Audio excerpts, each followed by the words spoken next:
Well, hey, what's happening? It's Robert Phoenix, and I'm here tonight a little bit earlier than the normal 8 o'clock time. I'm going to try to shoot for 6 next week, but got a little behind the eight ball. But hey, it's still earlier than 8 p.m. So anyway, welcome to the show. Behind me, you can see that I have to my right, which is actually the left of the screen. That's Gort. This is Gort right here.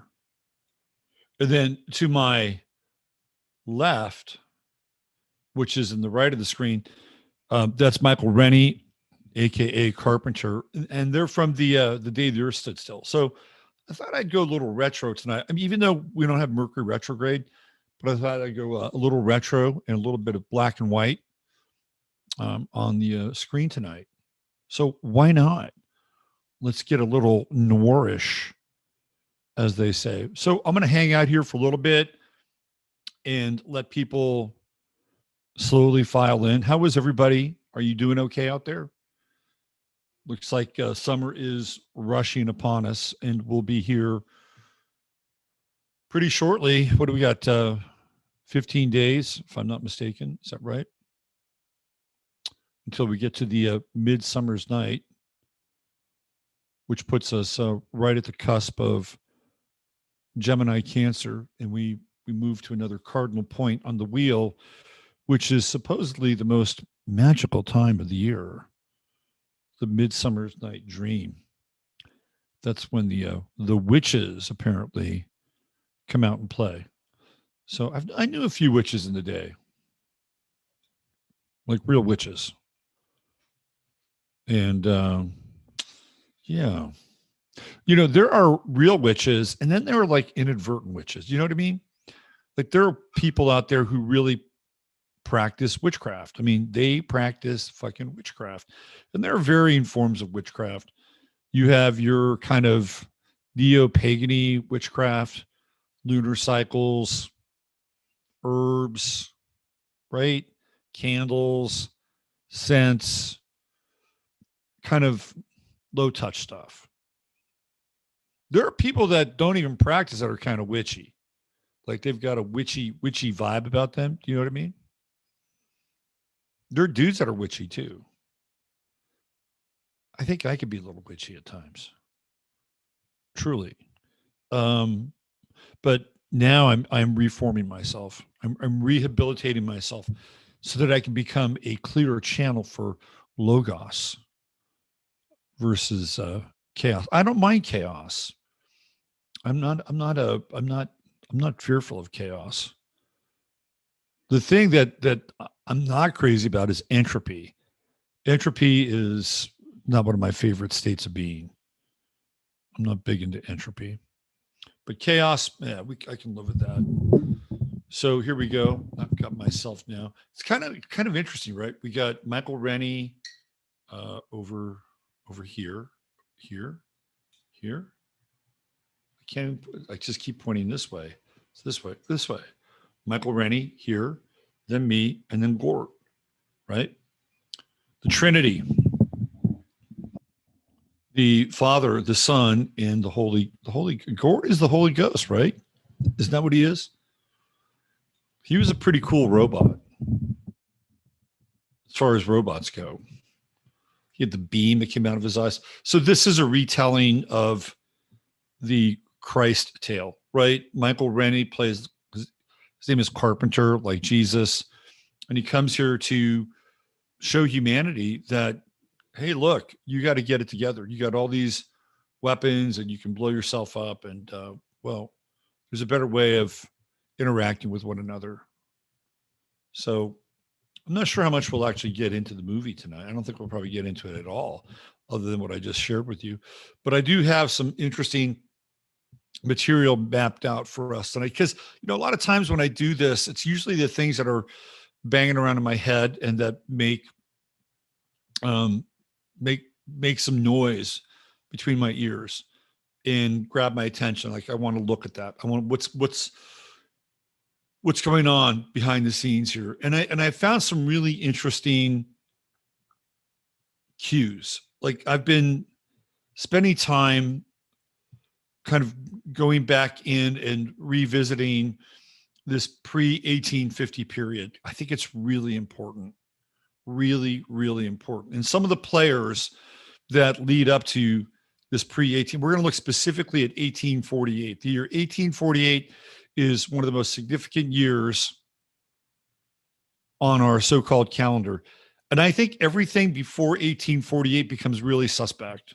Like I think we can find historical evidence for certain things. And I think that a case can be made that there's a lot of history that is really sloppy, in many cases made up, fabricated, dates are changed, names are changed. There's a whole litany of what we would call fake news as it relates to history. But the 1848 period appears to be a really important one. So we're going to take a look back at 1848 tonight and some of the players involved and the astrology for 1848, some of which we have in common with our time. And I'll get there. When I get there, I will get there, and we'll break it down, right? So we're going to look at that tonight. And I've been spending some time revisiting James Lindsay. If you haven't found James Lindsay, he's an archetypal Gemini. Well, first of all, he's a Gemini, but he's an archetypal Gemini. James Lindsay is probably the best decoder of social Marxist theory. And I've been listening to his, he's got about 4.5, probably almost 5 hours worth of material on a Brazilian educator named Paulo Freire. And we're going to look at Freire's chart. We're also going to look at Hegel's chart tonight too, because they share some similarities. And Hegel is incredibly important in terms of the philosophical story of the West. I'm not going to spend too much time on the Hegelian world because we know we get the Hegelian dialectic out of it, problem, reaction, solution. And we have thesis, antithesis, and then synthesis, right? That's all also part of the Hegelian dialectic. So we're going to touch a little bit on Hegel tonight, but mostly as Hegel relates to Paulo Freire, because Freire is very, very important. And there's a commonality that they both share astrologically, which we're going to look at. We're also going to revisit tonight again the chart of Karl Marx, because he is a very important character in how the world has evolved. And when we go back and we look at 1848, everything is put in place during that year and the years that follow. So there's a whole new system that's introduced during that time. And it's also concurrent with what we would call the reset. And we're going to look at the astrological formation of that time and some of the people involved, because I think it's really important. The other thing we're going to look at tonight is Mars. And I think it was 2 weeks ago where I did the Mars breakdown. So we're into Mars and Aries, and boy, are we into Mars and Aries. It basically went off like a bang. I think it was 29 Pisces, right? So I think we had a Mars-Neptune conjunction. And you could see the Mars-Neptune conjunction. And I'm not sure how deep I'll go tonight with, maybe I'll do it, but I will do it in a surreptitious way. And we might return to the bad streaks of Uvalde. And there are some details that have been unearthed. We'll use that word, unearthed, that are, how shall I say this? They don't float. The details don't float. So when I go back there, I probably won't say anything. I'll probably just scroll. You won't hear anything. And the reason why I'm going to go back and bring this up, and it's because of the position with Mars and Neptune. And we can't really get a handle. We can't get a handle on some of the details that that were there. Oh, and now they're going to tear the school down. Where have we heard this before? They did it at Sandy Hook. They're doing it at Uvalde. Does Uvalde have something in common with Sandy Hook? Quite possibly. More than just the tearing down of the school. And for the last couple of weeks, we haven't done the chart of the moment. We'll do that tonight. And hopefully that will give you some insight into what you have to look for the day ahead. The week ahead. How about that? Because we'll be here. Oh, great news. David Palmer will be back. And he'll be back, I believe, the 19th. So not next Sunday, but the following Sunday, David Palmer, a.k.a. the Leo King, returns to Sunday Night Astro Live, and we'll kick out the jams. It's always a good time with David. And we have some interesting news that we're going to announce that night. So you may want to show up. I mean, you'll hear about the news eventually. But if you hear about it in real time, it's always cooler when you hear about it in real time. So why don't I do this? I'm going to throw this up on Twitter, and I'll let people on Twitter know that that we're doing it. I may even go over to. I've been hanging out on Facebook a little bit more, not too much, but a little bit more. So I'll throw a headline out there on Facebook.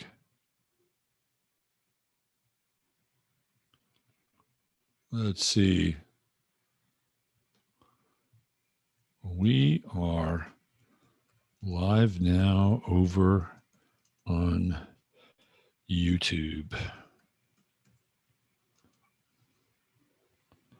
Astrology.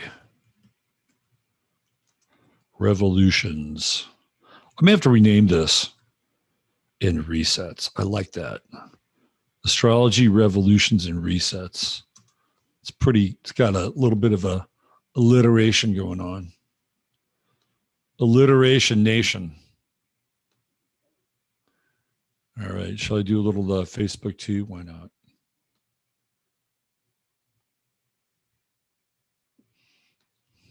Let's do that. Let's do the Facebook thing. And I'll come back and we'll do a little roll call here. Let's see what we got.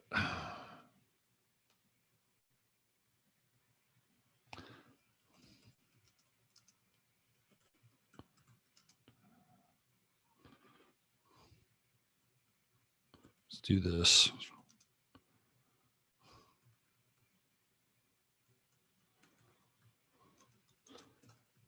All right. So, I don't do this very often. So I have to remind myself, man, I don't like that. Let's just do that. There we go. Okay. Why don't you go ahead and if you want to, if you're into it, I'm not very good at self-promotion. If you're not subscribed, hit subscribe. Sometimes they will unsubscribe you. So you may want to resubscribe and hit the bell so you get notified, and you'll get notified on this channel for the Sunday night show and the Friday show, because I do the Friday show on this channel as well, which I wouldn't say it doesn't have astrology, because sometimes it does, but the Friday show is a show where I talk with people and we do interviews, or I interview guests. So you'll get reminders for this show and the Friday show if you hit subscribe and ring the bell. Okay, we'll do that. Also, I do have a sponsor for this show, and I would be completely remiss if I did not bring them up into the conversation. And the sponsor for the show is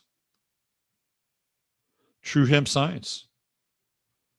And True Hemp Science absolutely 100% works like a charm. I'm doing my best to go to bed earlier at night It's over on 15 Minutes of Flame, which is where I have this posted. And I'll put the links here in the show notes. So this True Hemp Science is run by my friend Christopher Lynch, who has a business in Austin. So he's a sole proprietor. This is not some mega corporation.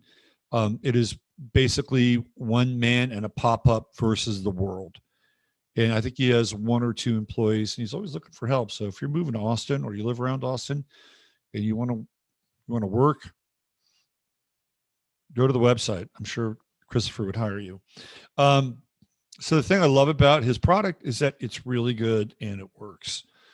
For me, the golden ring, the brass ring, are the gummies. Although I do use some of the other products, which are fine. I mean, if you're dealing with things like inflammation or pain, his CBD is perfect for that. He's got CBD without THC. He has CBD with trace amounts of THC. So you can mix and match, get what you want. He's got CBD for pets. I am all in on the gummies. These are sleep gummies, and I'm trying to go to bed earlier. I went to bed last night at 11:30. It's hard for me to sleep more than 6 or 7 hours a night. So I was up at 6:30 this morning, and the gummies worked.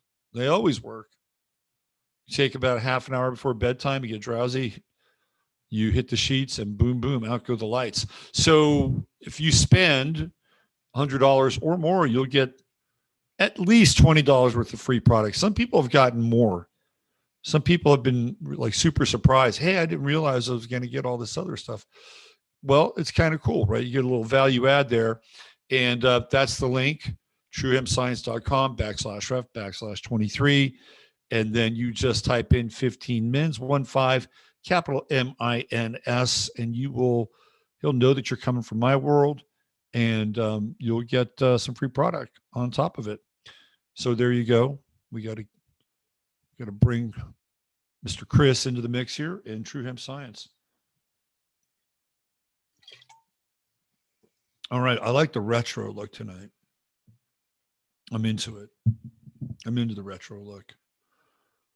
How's everybody's emotional state? I think we're in a really intense place. I'm not gonna lie. Like, we're in an intense place. And I think the biggest challenge now, and I've talked about this before, the biggest challenge now is to be lucid and understand where we are in the world. Like, if you don't get where we are right now, you are either on drugs, an utter fool, completely enlightened, maybe all of the above, because we're in a very intense place, just in terms of what's going on socioeconomically here in this country, which is not happening in the rest of the world, by the way. I want you to wrap your head around that for a second. If you were to, let's say, fly, you'd have to fly in, but let's say you flew into the Dominican Republic, and you went into Santo Domingo, which is the capital of the Dominican. Pretty big city too. It's like there's a lot of people there. You wouldn't find huge inflation in the Dominican Republic. I can tell you that right now. You would not find huge inflation. You might find huge inflation in Argentina, but they've always been targeted and pegged for inflation. But there are other countries you won't find the same inflation. You may find some food shortages in places like Bali, but not every part of the world is the same right now. And if you were to go to Mexico, you wouldn't find it. You wouldn't find any product shortages in Mexico. Like, that was very clear during COVID, when the shelves and stores here in the US pretty empty.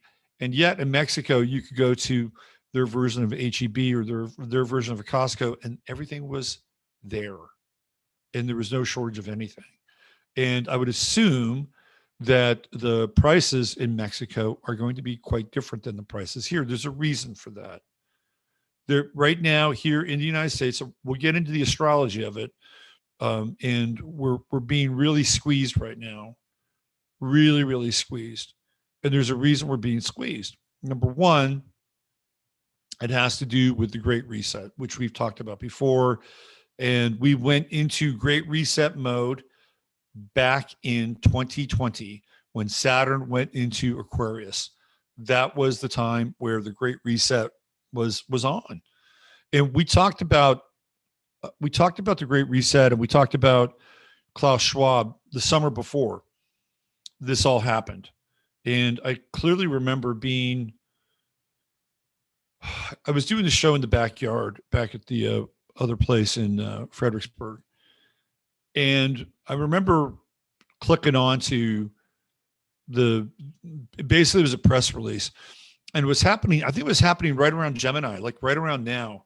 And they were talking about what they call the twin reset, which I thought was really interesting because number one, it invoked Gemini. It also invoked the Janus ritual, which I got into quite a bit. And we're out of that now because of course we've dropped the mask. And I don't think I don't think the mask is coming back. And they may say that they want you to wear the mask, or it's over. Like what's happened has happened. The wrecking ball has been quite effective in demolishing the beginning the demolition of the economic structures of this country in other parts of the West. So when we talked about that, it was amazing, right? Because we were talking about how Schwab was putting all this together.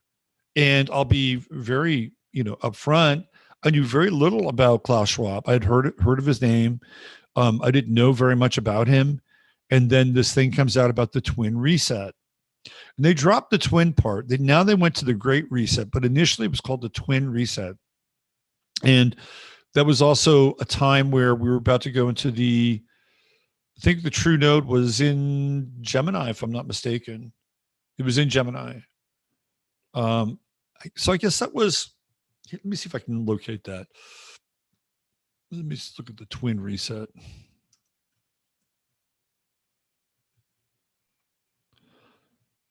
And I was always blown away how they talked about the twin reset and how it related to the twin towers, the Great Reset. They called it the twin reset for a while. Just pull it up here. Yeah, so this goes back to, here it is. Here, I'll take you back into time, even though we're out of Mercury retrograde. All right. So it was the Great Reset, a unique twin summit. And they announced it on June 3rd, 2020. So right around this time, right? It was right around this time 2 years ago when we began to talk about this. And here we are 2 years later, and they have put the pedal to the absolute metal. So let's look at it. Let me just reject those cookies. You don't get my cookies, motherfuckers. All right. The Great Reset will be the theme of a unique twin summit in January 2021, convened by the World Economic Forum. The Great Reset is a commitment to jointly and urgently build the foundations of our economic and social system for a more fair, sustainable, and resilient future. Now, keep in mind, we were already, as they say, balls deep into COVID. And we were starting to reel from what was going on with the revolutions and the fires that were burning in America due to the whole George Floyd thing, which happened, I think it started on May 25th, 2020, again, during this Gemini time, this heightened Gemini time with the true node in Gemini.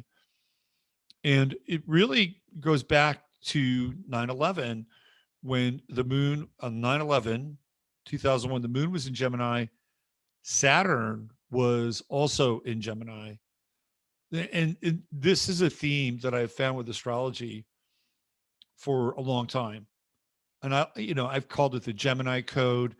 And you can see this pop up again and again and again and again in these events that are fairly symbolic. You can see it You can see it in movies. I did a whole thing on the first Christopher Nolan Batman movie, Dark Knight Rises, and the whole Gemini theme in that movie. In fact, there were even two versions of Ra's al Ghul, one played by, what's his name, Kenny Kada or something like that, the Japanese actor.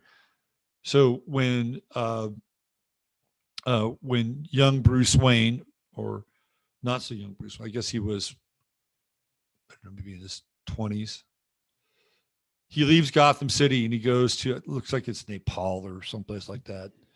And he winds up meeting Ra's al Ghul there.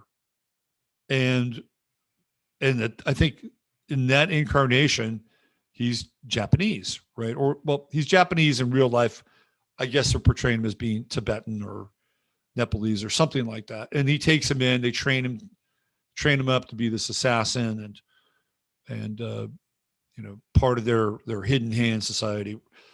But then when he meets up with Ra's al Ghul again, he's played by Liam Neeson. So it's the same name and theoretically the same character, but it's not the same guy. And Christopher Nolan plays with things like that a lot. And I don't know how conscious he is of the Gemini thing, but it's pretty apparent even in the casting of his characters. Morgan Freeman is a Gemini, and he plays Lucius Fox in Batman, who is a very dualistic character in a lot of ways. So anyway, this is what was going on two years ago. And you can see the Twin Summit. Let's just go through this. Well, let's go back in the good old days of 2020 when people were locked in their homes, but gas was cheap. You were locked in your homes, but gas was fucking cheap. Now you're not locked in your homes and you've got to pay through the nose for gasoline. Isn't that interesting? The Great Reset, okay, it's a commitment to jointly, urgently build the foundation for economic, society, and social system for a more fair, sustainable, resilient future, which we've already covered. It requires a new social contract centered on human dignity, social justice, and where societal progress does not fall behind economic development. The global health crisis has laid bare longstanding ruptures in our economies and societies and created a social crisis that urgently requires decent, meaningful jobs. So think about this just for a second. We were into the global health crisis officially in this country, 3/11. So you got 3/11, 4/11, 5/11. We're not even at 6/11 here. This is on 6/3. So 90 days. We're 90 days into COVID-19, and all of a sudden they're ready to flip the world upside down. And they're going to use COVID-19 as an excuse in order to do that. We're only 3 months in. But apparently they knew where it was going because they didn't want to waste this opportunity. The Twin Summit will be both in person and virtual, connecting key global governmental business leaders in Davos with a global multi-stakeholder network in 400 cities around the world for a forward-oriented dialogue driven by the younger generation. So they're doing everything in their power to get the younger generation on board. The announcement of the Great Reset is made by HRH, the Prince of Wales, and Klaus Schwab during a virtual meeting today at 2:30 Central European time, and can be followed here. So I guess they had their little virtual press conference, right? So this is when it kind of all started during that period of time, 2 years ago. Really, it was 2 years ago, and they were announcing, okay, this is where it's going. We are going to announce to the world that this is what we're going to do. And we are 2 years into this now, and they have fast-tracked the breakdown of the West. And every day you wake up now and there's something mind-boggling going on. As far as the fuel prices go, maybe when Neptune goes retrograde, we might get a brief respite. but I don't think so. I think that they're going to try to get this thing with the fuel probably upwards of $7 a gallon in some places, and it's going to. Unfortunately, it's going to crater the economy. It's just how it is. Unless because they can't quantitative ease their way out of this now. They did that. They did that for basically 4 years of Trump. That was one of the reasons why Trump was successful economically, was due to the quantitative easing. I mean, sure, there was gas and there was jobs and all those things were happening. That's all that stuff is true. And they were pumping the economic system with steroids. So they're not going to do that now, though. And the housing market is also going to begin to, right? It's already happening. There are houses now that are spending more time on the market than in recent months. And apparently it's getting harder to get loans from banks if you're buying a house.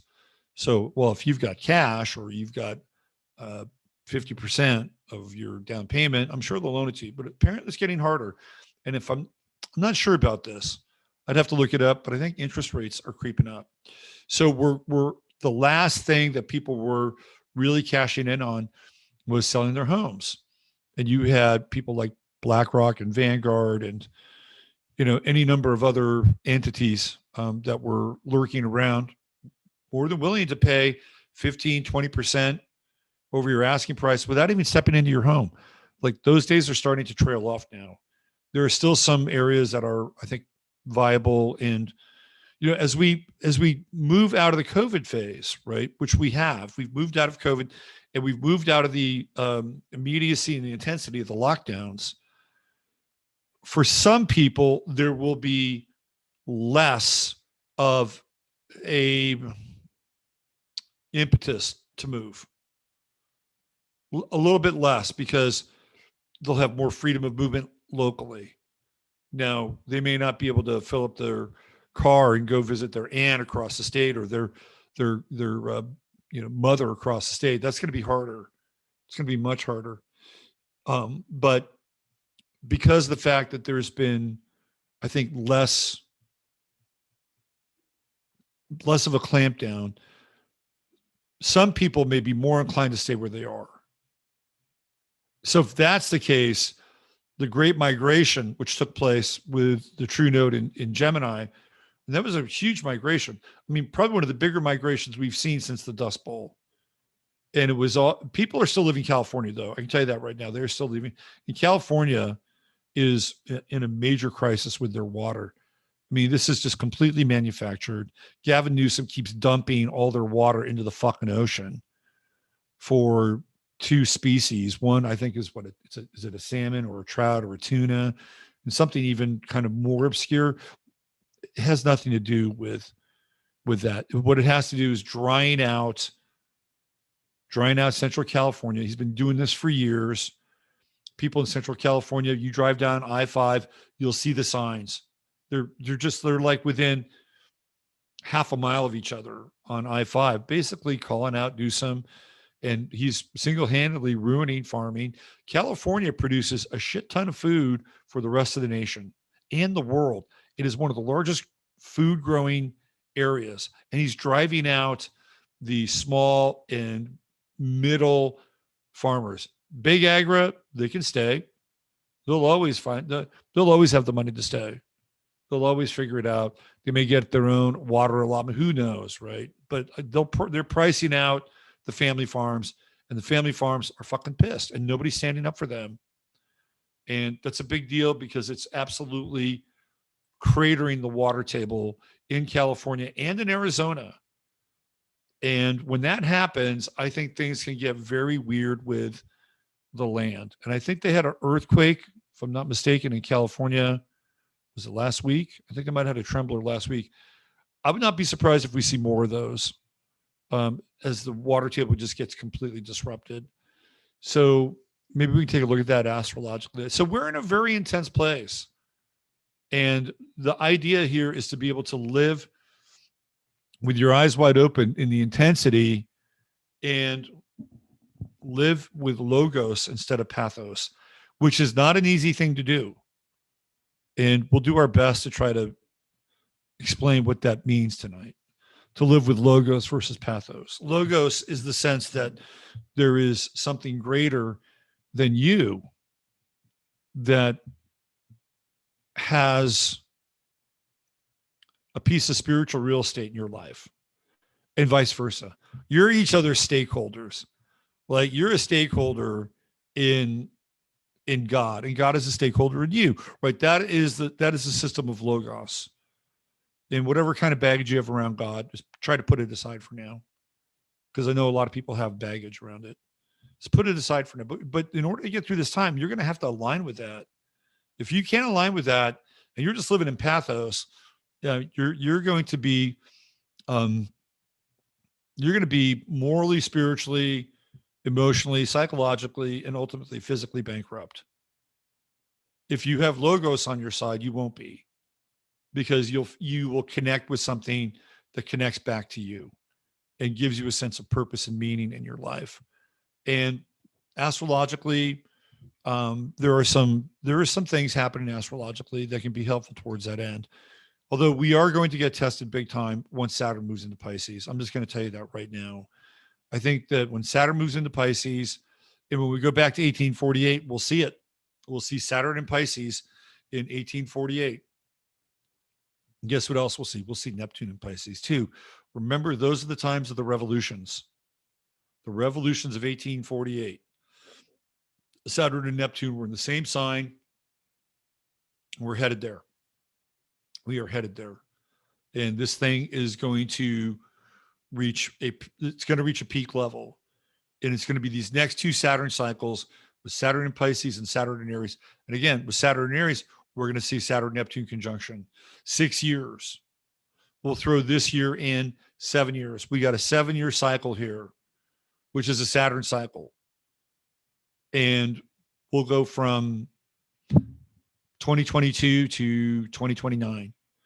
Because in 2029, I believe, if I'm not mistaken, Saturn moves into Taurus. We finally reach ground. We finally hit Mount Ararat, right? Isn't that where Noah lands, is Mount Ararat? So the next 7 years, it's really the end of the, I mean, we're in the end of the age now. When you get into the final degrees of Pluto and Capricorn, we are winding down from a time when this whole Capricornian system was built. And the Capricornian system is built on hierarchies and production. Hierarchies and production are related to the Capricornian system, to the 10th house. And the whole idea is that these things would come together, and then we would have this penultimate experience, right? We would reach something in terms of the culture that would be reflective of Capricorn. But when you get to a certain point, when you get to the 28th and 29th degree, 27, 28, 29, things begin to crumble as we are literally between ages. And we're inching ever so rapidly to the Aquarian age. When Pluto goes into Aquarius, we will be officially, and I think we've had these little chapters of Aquarianism along the way, but when Pluto goes into Aquarius, we will definitely be in the Aquarian age, and it's going to be fucking weird. It is going to be weird, and you're going to need logos in order to get through that. And I like the idea of logos because it represents a personal relationship between you and the God within you, right? Or God within you, not the God, but God. So I like it. I think it makes sense. It makes a tremendous amount of sense. And logos is connected to things like wisdom and ultimately what I would call cosmic order, and being able to live with that internally. And I think it's something that, at this point in time, we should all strive for. And the reason why is because there's plenty of chaos in the world. If you want chaos, if you want discordia, it's out there. You don't have to tread very far from that. But if you want spiritual order in your life, which I think you're going to need. We're all going to need it. Then this is the time to get with it and do your best to understand that. And we'll try to look at some of the astrological implications of that. I really feel like when Saturn goes into Aries and we have that conjunction with Saturn and Neptune in Aries, which is going to be 4 years from now, that's a big deal. That's a really, really big deal because there's an immediacy to that. There's an immediacy to that conjunction. And we get into Aries, we get into the individual. And normally with Saturn and Aries, that's a hard position for Aries because it's in its detriment, right? Saturn is exalted in Libra, so it's in the opposite sign. And what does Aries want to do? Aries wants to be, it wants to manifest, it wants to experience. Aries wants to experience. So when you have Saturn in Aries, it clamps it down. It's like a clamp down. When you have Neptune there, it brings in an interesting element in that the normal Saturn and Aries transit, which we saw during the 1960s, right? That's when we had a Saturn and Aries. We also had another Saturn and Aries moment, which was 1995, right? 1995, 1996, right around there. Saturn was in Aries. So we've seen two previous Saturn cycles. So when we get into that Saturn and Aries cycle really coincides with the Balkans, like the war in the Balkans. And yeah, it was pretty heavy. And I think it was 1994. Wasn't Saturn in Aries, but it was Saturn in Pisces. That's when Russia says, "Okay, we're really a country now." Like they have their whole new, I don't know, bill of sale or what. I know it's like a constitution, which I've never looked at, by the way. It might be interesting to look at the Russian constitution, but not tonight. We're not going to do it tonight. All right, I've been talking for a while. I've been doing this so people can show up. Let me see. Who's in the peanut gallery. Who do we have? We got, there she is. The lovely and talented Jonas. Ginny H. Yes, the Bilderbergers. We went from the World Economic Forum in Davos, right, to the Bilderbergers. Susie Gemini, what's going on? Susie, how are you doing? Meredith, raw milk in combination with high doses of humic fulvic minerals. Meredith, if you want me to be on your show, just let me know. I mean, we've talked about it. Send me a text. I'm good. I'm really good. I'm good with being on your show. I'm sorry we haven't hooked that up, but let's do it. Liz says, can't work anywhere over here in the land of Oz. Mandates everywhere, unless, of course, you're jacked. So no work for moi. Well, Liz, I think your grand strategy has less to do with civilization and more to do with trying to eke out a little piece of paradise if you can. Let's see, who else do we have? Thomas Jordan, my man. What's going on, Tom? Good to see you. Let's see who else we have. Mazu Mink, what's happening, Mazu? I've always had problems with pasteurized dairies, but recently I've had raw milk. Ooh. Sounds interesting. Body can't get enough of it. Who else? Carrie Bindi, the mask is done forever. Yes, it is.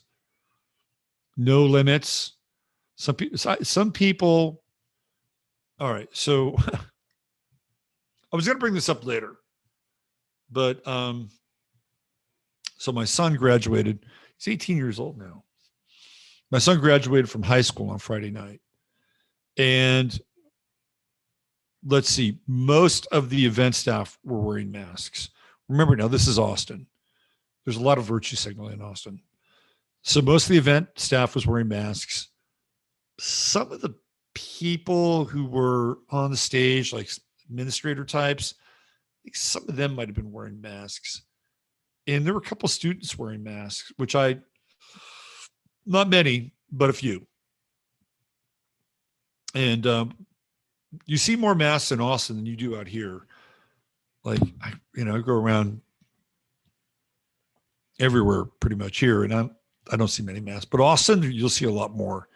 And people it's like they're binky, right? I mean, the mask has become their fucking binky.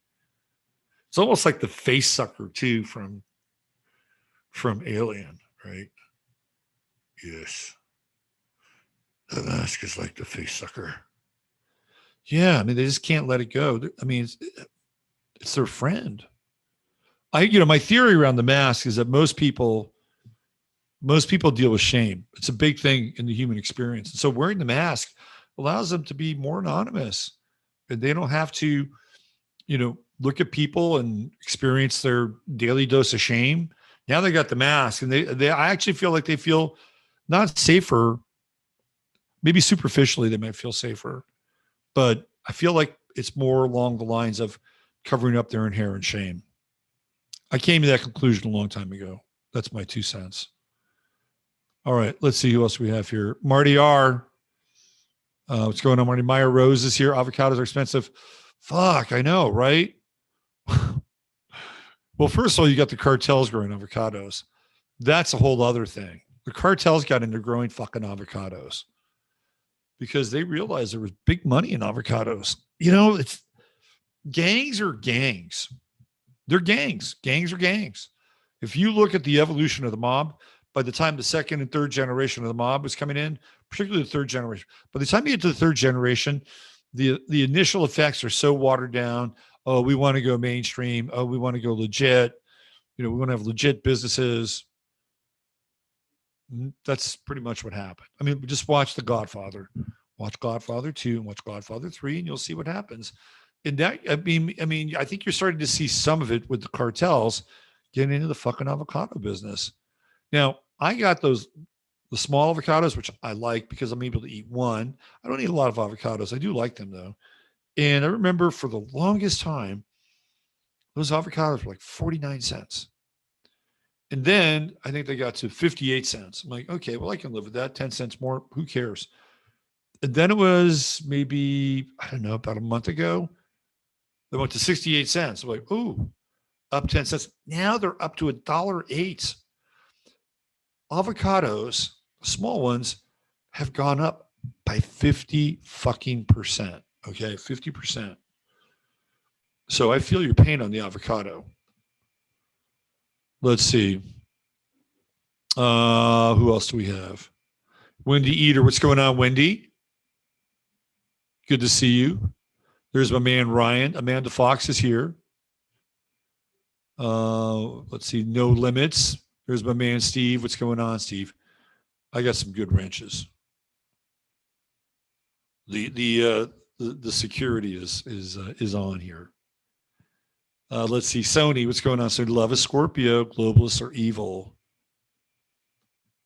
Well, they are, but they're also, and I've said this, and it's kind of a hard idea to wrap your head around, but they're also, in a very odd way, are unholy midwives, and that they're helping give birth to wherever it is we're going to go, for better or worse. And think of the awakening process that people have been in over the last few years. It's so intense that they are doing everything in their power now to completely throttle speech, change the definition of speech, change the definition of words, and, drag the Southern Poverty Law Center, drag the ADL, and essentially rebrand everything hate. That's the byproduct of people waking up, right? So when we look at the cosmic condition, which I've talked about, is that when Jupiter and Saturn conjuncted on December 21st in 2020, we have Saturn that contracts and Jupiter that expands. This is a 20-year cycle, and we're in it now. And so when you get into contraction and expansion, what do you have? You have a birth process. So when we get these, I don't want to use the word globalist. I mean, I think that's a watered down version, but when we get them, we'll just use it for now. When we get them and they start to ratchet things down, what's going to happen? People are going to have, first of all, they're going to feel the contraction. They're going to feel the pressure, which is Saturnian. But then there's also this other imprint with Jupiter, which is we have to expand beyond it because we don't want to be trapped in a cage. So that's the process of the human condition. And that could even get us back into this idea of logos, where both of those things are part of the same process that is helping birth this new world that hopefully we'll be occupying. And these people are not perfect, far from it. They're quite fallen, actually. And they will make egregious errors and mistakes along the way, especially when they try to speed things up, when they try to, move the event canon closer before theoretically it's supposed to happen, because they do pay attention to cycles. So when they do that, they're going to make mistakes. And when they make mistakes, it impacts how things unfold. And I've talked about this before. That doesn't mean you sit around and do nothing and just wait for, it's the Elvis Costello waiting for the end of the world. You don't really want to do that. You do want to prepare. You want to prepare internally and maybe externally as well. But I think the other thing that I think is worthwhile, this gets us into the Aquarian conversation, is figure out how to work with people. And it's challenging sometimes. It's really challenging because locally, I got into some hot water a couple of weeks ago, and I was at the first city council meeting with the new mayor and the two new city council people. And this is really a very interesting breakdown of the whole Aquarian dynamic. So I'm going to take a few moments. I'm just going to kind of go over it and retell the story about what happened and try to make it relevant in terms of an astrological situation. So we just had these elections in May, and on a local level, I think elections matter. And more than likely, you'll, especially in a place like this, most of the time, I think you'll get a fairly decent count. We've got poll watchers. We got a whole group of people that are part of the fail-safe mechanism, and they've gotten better at it. So I think it's not impossible, by the way, but harder to toss an election locally. We also use paper ballots here. So we just had an election, and there was a mayor and two city council people that were elected. Now, what was interesting about this election was the results of the election, which were I've never seen before. Usually in this town, it says 10,300 people, I think, on the sign coming into town. Who knows what the real population is? But usually you'll get maybe, I don't know, 700, 800 people. It's probably the same 700, 800 people that vote. Most people are disaffected and demoralized. So the majority of the candidates, not all of them, because there were 3 that won, but the majority of the rest got kind of around the same vote total, give or take, maybe 25, 30, 45 votes. So we had 3 people running for mayor. We had the incumbent. We had another person who had been mayor previously. And then we had another guy who had tried to run before, and he actually did better last time, but he didn't do so well this time. And then we had 4 people, right? 4 people running for 2 city councils, one of whom was an incumbent and generally pretty popular and a little bit of a lefty. The other guy who was running, I ran against. He's a conservative, very articulate, Libra. He's a Libra, and I think Mercury and Scorpio, Mars and Sagittarius. He's got a little bit of charisma, and he's really smart. We didn't always see eye to eye, but at the end of the day, I respected the guy, and everybody thought he was going to win because he had a lot of momentum from the last election. He didn't win. He got the most votes, I believe, if I'm not mistaken, between the incumbent and himself. This other group doubled their votes. I'd never seen anything like that before. So I was curious, like, how did this happen? And immediately I thought, well, they've got a voting block. So now we're into the Aquarian thing, right? It's a group. It's a group response to local issues. And theoretically, the local issue that drove the group response was short-term rentals, also known as STRs, which are part of the share economy, which is Aquarian, right? It's an Aquarian idea that you could own something and somebody could use it for a limited period of time. And we saw that with your home, with homes, with cars. So you could, if you had a decent enough car, you could rent it out. And somebody could rent it for a couple of days, a week, a weekend, right? We have Uber, another share economy disruptor, which completely cratered the traditional taxi business. Some of the share cars, I forget the name of the company, but there's a very specific company that uses people's cars. And what do? They're disrupting the auto rental business, right? And the same thing can be said for like Verbo and the other company. You know what I'm talking about. Anyway, those are disruptive businesses. Airbnb. They're just they're Aquarian businesses. Those are Aquarian models. Aquarius is disruptive. And Uber's been around for a while. Uber and Lyft have been, I don't think they started when Uranus and Neptune was in. I'm trying to figure out the first time that I did an Uber and a Lyft. It was probably, I don't know, 2015, right around there, 2014. I'd have to go back and look at it astrologically. But those are Aquarian businesses because they're essentially like group sourcing materials that are outside the normal corporate structure, right? So if we look at the 10th house, we look at Capricorn, you look at Hertz, Avis, all the major rental car companies. But when you go into the other space where you're using your own car, even like Yellow Cab is synonymous with being a taxi cab company. And even though transportation really in a local way is ruled by Gemini, we think of Yellow Cab as a brand, and it's very 10th housey, right? It's like at the top of if you wanted to get a good cab, you would go Yellow Cab, and their cabs are generally pretty well maintained.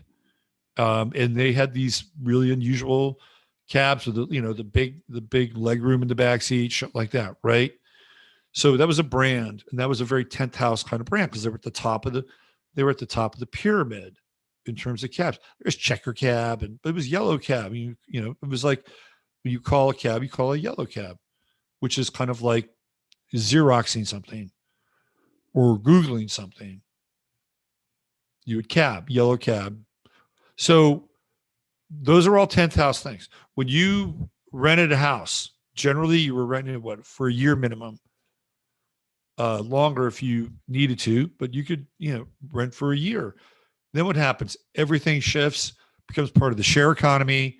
When we think of the share economy, we think of Aquarius. We think of the 11th house. We think of group orientation. So what happened is that here in Fredericksburg, the STRs were off the chain. And I really feel like short-term rentals have been weaponized. We've never dealt with this before. It's kind of like introducing an invasive fucking species from another country. It's like introducing the Japanese koi to American lakes and ponds, and they become these just massive beasts that eat everything up. This is what happened, and Airbnb became an invasive species, and it started to spread everywhere because everybody wanted to figure out how they could make money. And either buy a place. There are people that rent places, by the way, and turn them into Airbnbs. They're pretty clever, but it's getting harder to do because long-term rentals are getting fewer and fewer. So it happened in Fredericksburg. You have this group experience, right? The share economy, which is disruptive. It's Aquarian, and people can't afford to live here because people are overbidding for the homes. They're getting the people. There are companies in Houston, Dallas, Colorado, Florida. Hell, I think even the Chinese are setting up Airbnbs here in Fredericksburg. By the way, probably a lot more Chinese Airbnbs than people understand. That's another story. Anyway, so they've weaponized this thing. Now all of a sudden, there's no place to fucking live. If you want to raise a family, you can't really raise a family. unless you have a shit ton of money, and if a house comes up and is on the market, then guess what? You can bid against BlackRock or Vanguard and go in and get your place. So this happened, and people wanted to do something as a response to that. So they got together, which is a very Aquarian thing. They said, okay, we're going to form an alliance and we're going to elect 3 people. And that's exactly what happened. They elected these 3 people by double the margin. That's an Aquarian thing, right? We're going to pool our human resources together in order to get the candidates in that we want. I've never seen it before here. It's not uncommon, by the way. So what I did is I went in and I looked at the group that got them elected. Again, this is Aquarian. We're still talking astrology here. So I'm not going too far afield. I want to keep it really astrology focused. So I looked at the group that got them elected. I'm like, oh, well, that's interesting. And a friend of mine handed me a big mailer, glossy, thick cardstock, not cheap. And that got sent out to a bunch of people in Fredericksburg. And basically, this neighborhood association backed these 3 candidates. I'm like, oh, here we go. This is exactly what's happening. We're seeing this voter block, and they're doing it as a response to their way of life and their lifestyle being disrupted by the short-term rentals. Well, that's part of it. There's another couple of layers here, which I don't really want to get into right now, because if I'd want to show you, I'd want to click through and show you what's going on. But the other part of this is the fact that there was a person who had been elected to the city council, not this time, but the prior election when I had run, which was, I believe, in 2021, and it was in May of 2021. So here we are, it's 2022, and it's May, it's about a year. They get 2 years. They're a year into their term. And by the way, she was not here for most of her term. There was some debate as to whether or not she was actually living in town. And then eventually she, not too long after her election, she purchased another property in New Mexico. And I know for a fact that she was living there because I found her name on the real estate rolls. I have kind of an investigative journalist background. I look into these things. So what happens is that she, I'm not going to mention her name, forms the neighborhood association. She forms it.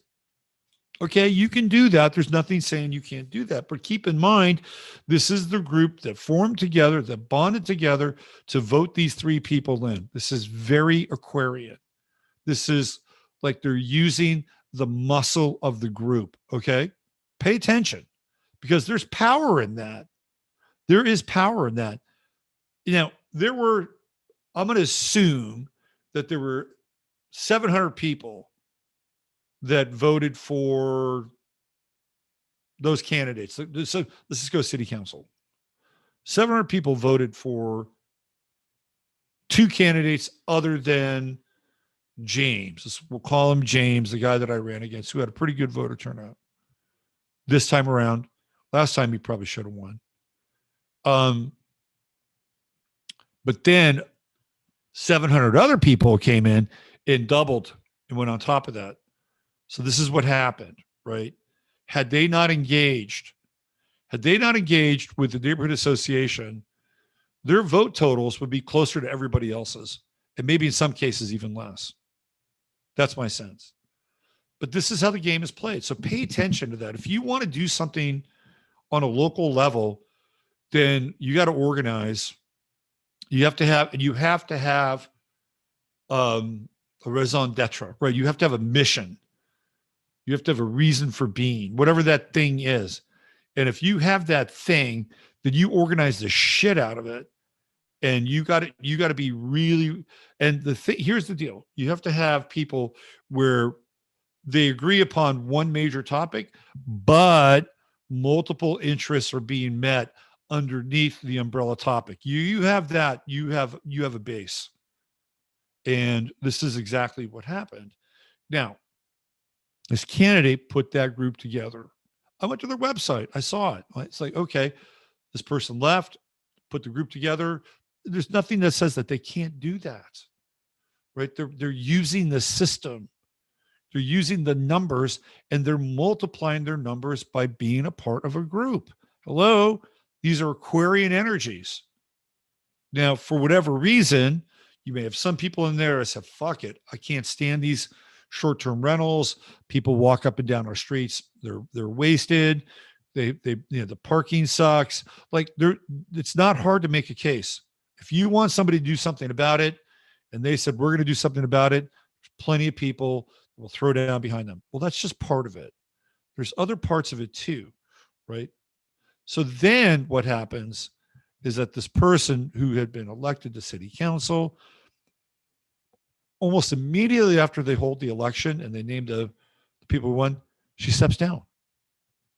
She could have stepped down prior to that election, but she didn't step down. Now we're into political shit, right? And by the way, she's from Chicago, so she knows how to do this stuff. She was a lawyer in Chicago. She's wise to the ways of the world in this capacity. So she steps down. This is how the game works. So after she steps down, they need to name somebody else. And everybody thinks that James is going to get named. That doesn't happen. And I knew it wouldn't happen because if I was running the show and I got my people in, would I want to have somebody, let's say we were anti-mask or anti-fluoride. Would I want somebody on board who is like pro fucking fluoride? It's like, no. I get it. Like, I totally get it. Like, they had their thing set. Now, in this instance, I actually think that having a different voice would have been a better thing. But again, I understand where they're coming from. Now, I brought all these things up at the city council meeting. I brought up the fact, but I was a little more adamant. I don't know what was going on. It must have been Mars. I'm going to blame it on Mars. Except Mars, fucking Mars and Aries. I was a little hot. And I basically said, look, you're going to lose this room. If you don't bring him onto the city council, he got the next most amount of votes. He can make a case for all this stuff, right? He's actually probably very qualified. In fact, I know he's very qualified, but I also knew they weren't going to do it. So I'm like, okay, well, here you go. You're going to get off on the wrong foot because cynically, this is what's happened. You've elected this group, that this group elected you. Again, Aquarian. It's an Aquarian thing. They can do that. Right. So now here comes the Saturnian hammer. The Saturnian hammer takes the group energy, the Aquarian energy, and brings the quote unquote order. So they named a candidate. Now the new mayor comes out and he basically barks at the rest of us and says, how dare you make these accusations? How dare you? He was pulling a Greta Thunberg. And then he basically said that we were bullying people. We're bullying them, which is a bunch of bullshit. If you can't dude, it's not 2014, okay? It's not 2014. It's 2022. The social contract is broken. If you don't understand that, well, you just have to wait and, see what we do and, and trust us. Really? Okay. All right. This is where we are, though, right? We have a broken social contract and we can see the power of the group.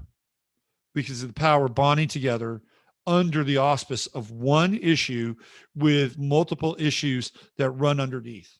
You do that, guess what you have? You have an umbrella. It's exactly what you have because you have the umbrella, which is the thing that covers you. And then all those various issues and those people are the spokes of the umbrella. And this is ultimately where we need to go. Where we need to go. They did it. They had one motivated voting block and they got their people in. It doesn't even have to be an election, right? You can have a group of people, but you have to bond together. And I think it's very hard for independent minded people to bond together because they're all fucking independent. They don't really need a bunch of other people. People that are less independent, they're more easily able to bond with another person. That's how it works. They see themselves to some extent as being less than, but when they come together, their strength improves, right? They experience a more dynamic form of synergy. And this is what the so-called left has been doing for a very long time. They just keep expanding who the fuck they're bringing in, whether it's somebody from the South or somebody from sub-Saharan South Africa or sub-Saharan Africa, right? They just keep expanding their circle. They keep expanding their network because they need more people, right? Because they'll cycle through and they'll burn people along the way. We need new people, which is what's happening, by the way. Anyway, that's enough for that. But that's where we are. This is where we are. So if you want to begin to explore these Aquarian energies, you have to organize on some level, right? Some of it can be very organic. And one of the things that's been great about doing this show for a long time now, I've been doing this Sunday night show and various other shows for 10 years. Like I started in, actually longer than that. I started in 2010.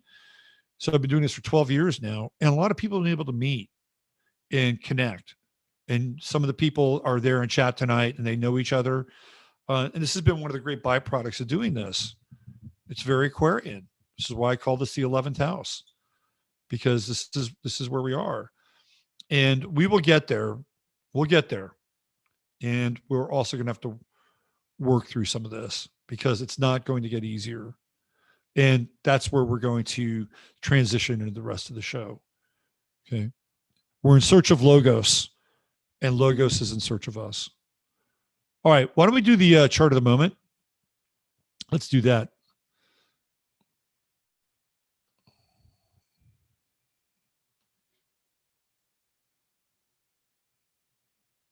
Come on.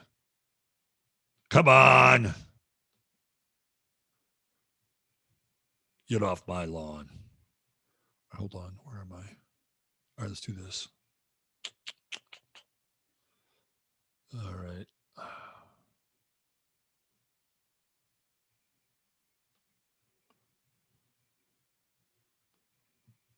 I like doing these shows earlier. And I know you'll like it too, because you get to go to bed earlier, especially on the East Coast. All right. Let's modify this data.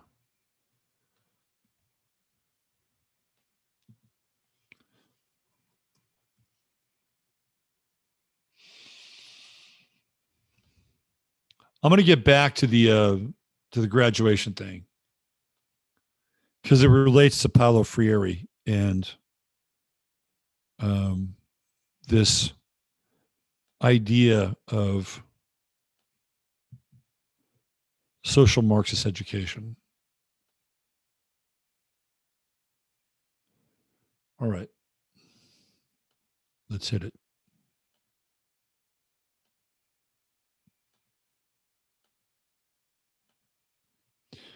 Okay, so this is where we are astrologically right now. Chart of the moment. We're using Austin as the pin.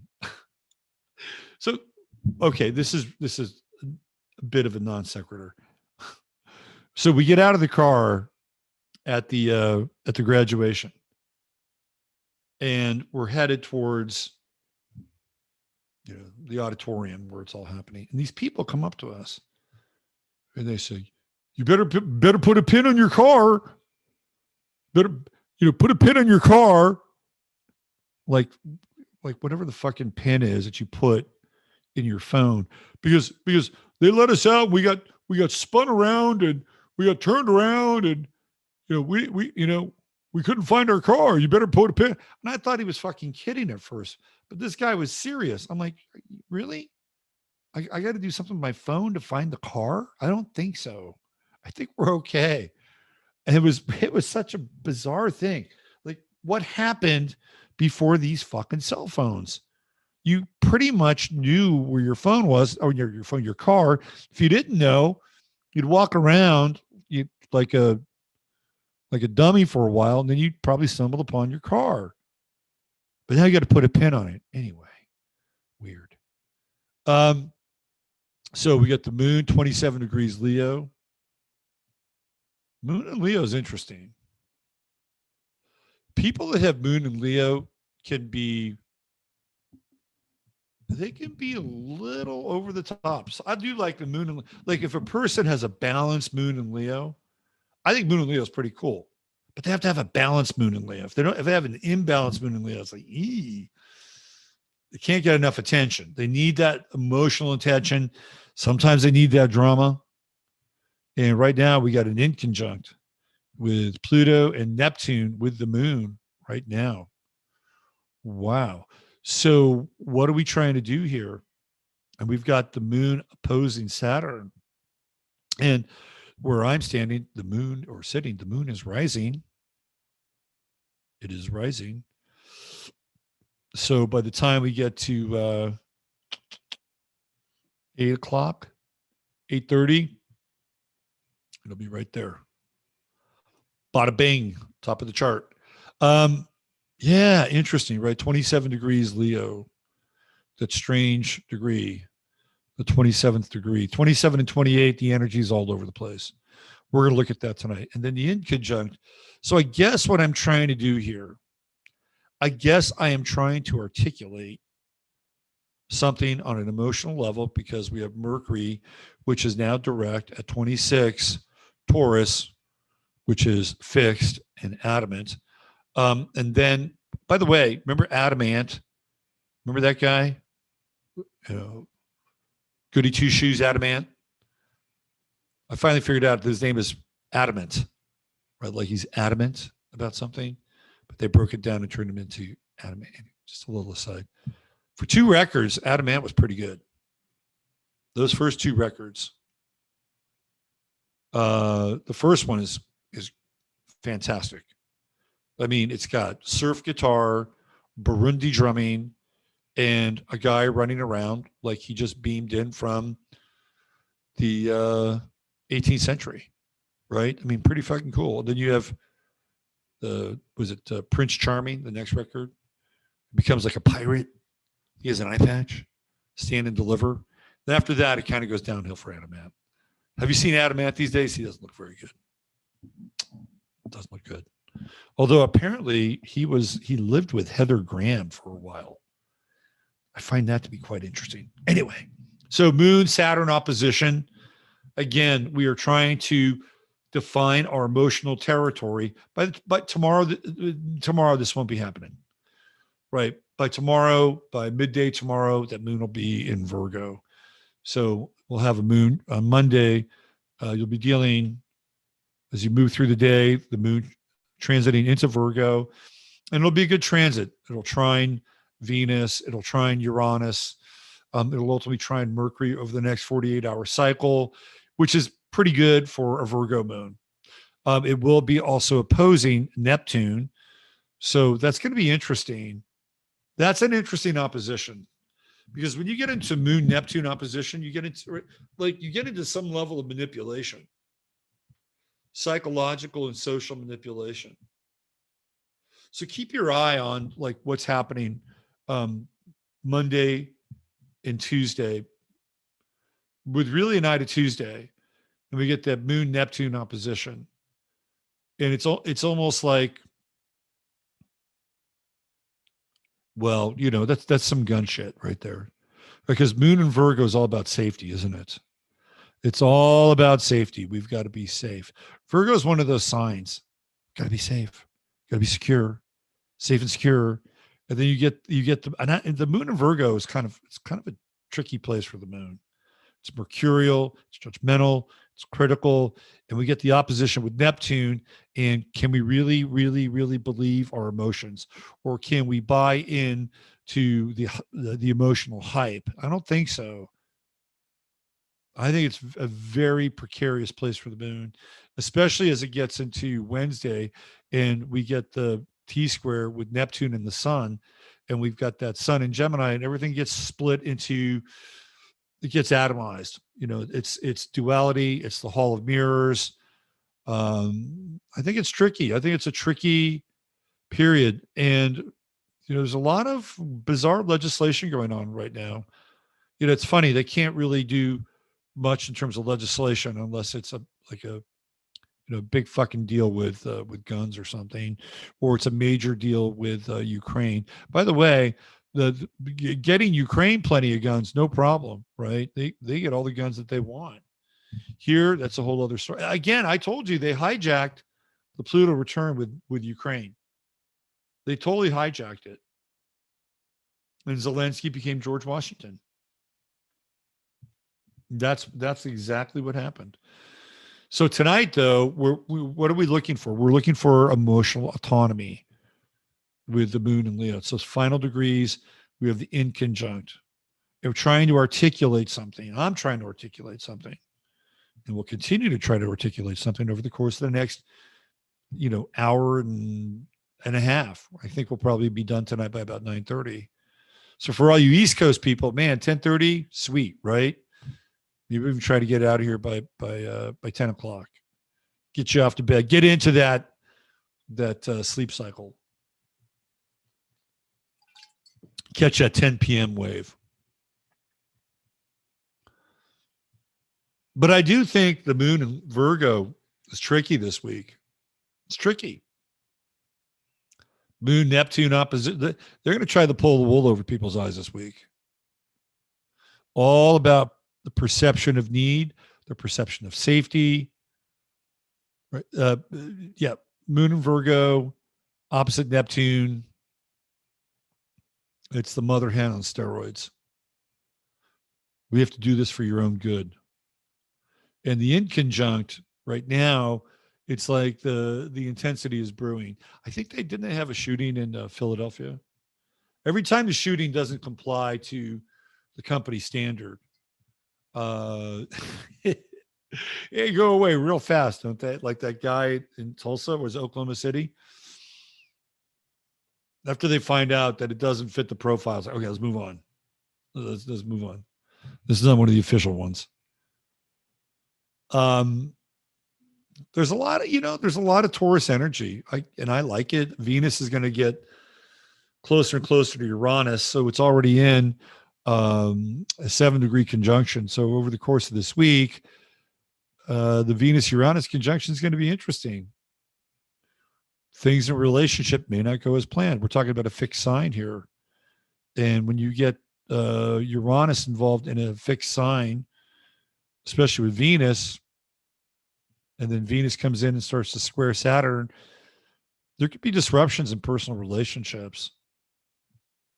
And especially when you deal with things that are related to Taurus, which have to do with money and security and homes and land. And we get this Venus conjunction coming in, and people are really scrambling to figure out, where they're going to find their value, who they're going to find their value with. That's another important thing here, who they're going to find their value with. And the square to Saturn is defining that, because right now Saturn is fucking run amok. Saturn is cranking down on lifestyle. So people are looking at these security issues, and especially in relationship to Saturn, how are we going to get through this? So I think this is a week, this week and next week, I think it could be a week where you'll see alliances crumble and you'll see strange alliances come up. And there can be some very rapid connecting between people over the course of the next week as it relates to the imposition of Saturn, and Saturn cracking down on lifestyle, Saturn cracking down on security. The one size fits all vice grip of Saturn and Aquarius. So this week and next week is going to be very interesting. Next week, what are we at? Next week will be around 7 days from now. Sunday, we're around 14. Be around 15, without looking at the ephemeris, I think we're around 15 to 16 Taurus. So next week, next Sunday night, we're going to be into that Venus-Uranus conjunction. Then the following week, that's when Venus really starts to go into that hard square with Saturn. But we're already feeling it. So it's going to be very interesting next couple of weeks around partnerships, relationships, agreements. And we're being forced now because things are getting so tight financially. We're being forced to figure out how we can work together. And again, one of the things that it's not rocket science, but if you're not buying food with other people, you may want to think about it. So let's say, for instance, we'll use Costco for an example. Let's say you put in $200, another person puts in $200. Say you get 5 people that put in $200 a piece. That amps your buying power at Costco to $1,000. And if you buy the right things, you can still get very good value, right? That's what we're talking about here. And that's a basic and primary thing to do if you're not doing it. But we're going to be moved into like necessity because of this. It's because of Saturn squaring all these Taurus planets, especially the true node. It's coming down as cranking in on security and things like money and assets and resources. So we see Venus coming in, and it can be very interesting. It can be incredibly novel. So it's like this life is a multi-track recording. On Tuesday, Wednesday, the hue and cry of victim comes into play, right? The hue and cry of security and safety and banishing the things that keep us from being secure and safe. That emotional response is going to be laid down thick and heavy Tuesday and Wednesday, maybe a little bit tomorrow, but really Tuesday and really on Wednesday, right? That's the heart of the matter. Tomorrow, Tuesday, we've got Moon Square Sun. So we're in this volatile, mutable T-square. And when you get into mutability, things can change. Laws can change.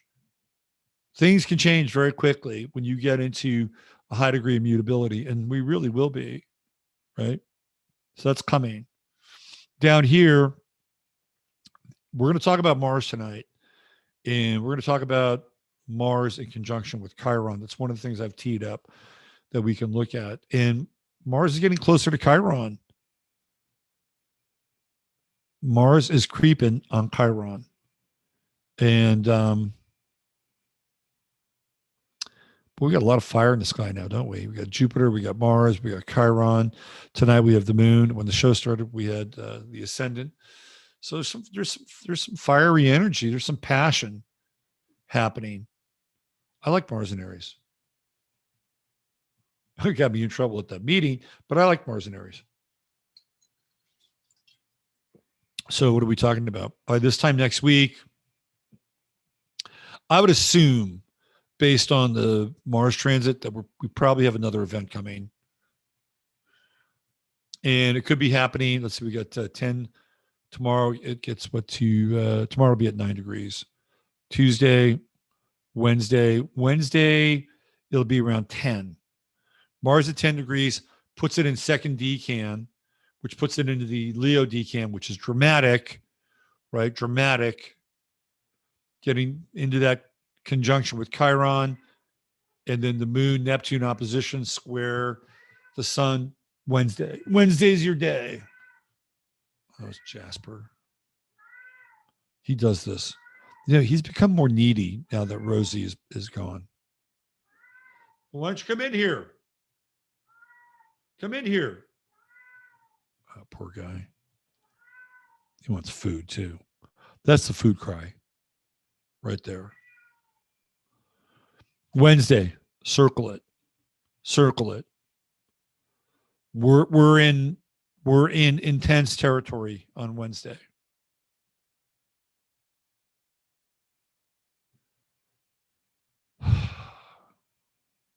It's got to breathe, right? We just have to breathe. Some of this stuff is going to happen. We can talk about it. We can dispel it, right? When you dispel something, you literally dispel it. So perhaps we can indulge in a little bit of that when we do this. But these things are going to happen. And how you deal with them, how you deal with these things is how you will chart ultimately your trajectory based on how you deal with them, whatever they are and however they impact your life. And by the way, there are a lot of people out there right now, just to be honest and, up front, there are a lot of people out there right now that are really in the trenches, believe it or not, fighting for our rights. There are people that are in the trenches, and I do believe they're making a difference. And it has a lot to do with bringing a sense of I'll use the word illumination. I'm going to take that illumination word back, right? Bringing some illumination to what's going on with this whole problem, reaction, solution world that we're living in. We have Saturn squaring Mercury. That's going to be happening even tomorrow. Mercury goes to 27 degrees, but it's moving on now. We're out of the retrograde phase. It's going to come back into Gemini. Once it comes back into Gemini, that'll be 4 days from now. So Friday, late Thursday, early Friday, things take off very quickly. Very quickly. And I believe Mercury went retrograde at 4. So when we get to 4 degrees, we're really into new territory. And interesting. Very interesting week ahead. Super interesting. We do have a Mercury-Pluto trine tonight, which I like getting into things intensely. And, sixth house stuff. Then we're talking about, being prepared and, kind of the Virgo and resistance. We're going to get into Virgo as well. All right, let's move on. There's your chart of the week, or the chart of the moment, and some energies for the week ahead. Okay. So where do I want to go? Let's go back in time. So this has been inspired by James Lindsay's work with Paulo Freire. And if you don't know who Paulo Freire is, he was a Brazilian educator. And he created a model of education where essentially the ideas of like Marx and Engels and people like Antonio Gramsci, these are the major Marcuse, the ideas are baked into the education system. And I don't want to I'll look at Freire's chart because I have it up here. But one of the things that is interesting about the system is that it doesn't talk about the ideas of social Marxism. What it does is it gives people, young people, learning tools and experiences about things that are socially Marxist related. So for instance, let's say you wanted to read something. You want to teach a kid to read. First of all, they're not called students anymore. They're called learners. I'll talk more about this. They're called learners. Not quite yet, but I will. And what the idea here with the Freire theory is that if you wanted to learn how to read, you wouldn't use phonics because phonics would develop an individual skill set. You would learn how to read. You would be commended upon your ability to read. There'd be people that would be better than others at reading. And those who weren't very good at reading would feel alienated and isolated. And therefore, we create hierarchies by being able to grasp something faster than other people. So this type of education supposedly supports the bourgeois, supports the industrialist system, and supports this idea of a false meritocracy because somebody in that system is always being oppressed. Somebody is oppressed. So what Freire did was, let's say, for instance, you wanted to learn the word jail. You wouldn't sound it out and say jail. You would see somebody in a jail if you're a student. And then you would talk about what that is. How does it make you feel? This is like how this whole thing works. And so the skill that you would accrue in terms of reading would also have social anchors, so that you would always associate that word. And it could be something innocuous. It doesn't have to be a jail. It could be like a postman.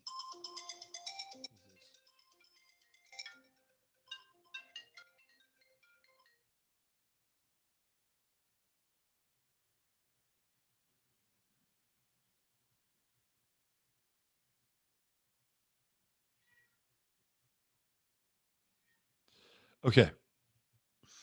It could be a postal worker, say postman. But then you would talk about the plight of the worker and how the worker is oppressed, right? Oh, gee, look, it's cold and damp out. Do you see how look at it's raining and cold? How do you think that person feels? They wouldn't use man. How do you think that person feels? Oh boy, I bet they're really cold. And I bet that work is, yes, it's quite hard, isn't it? Mm, yeah.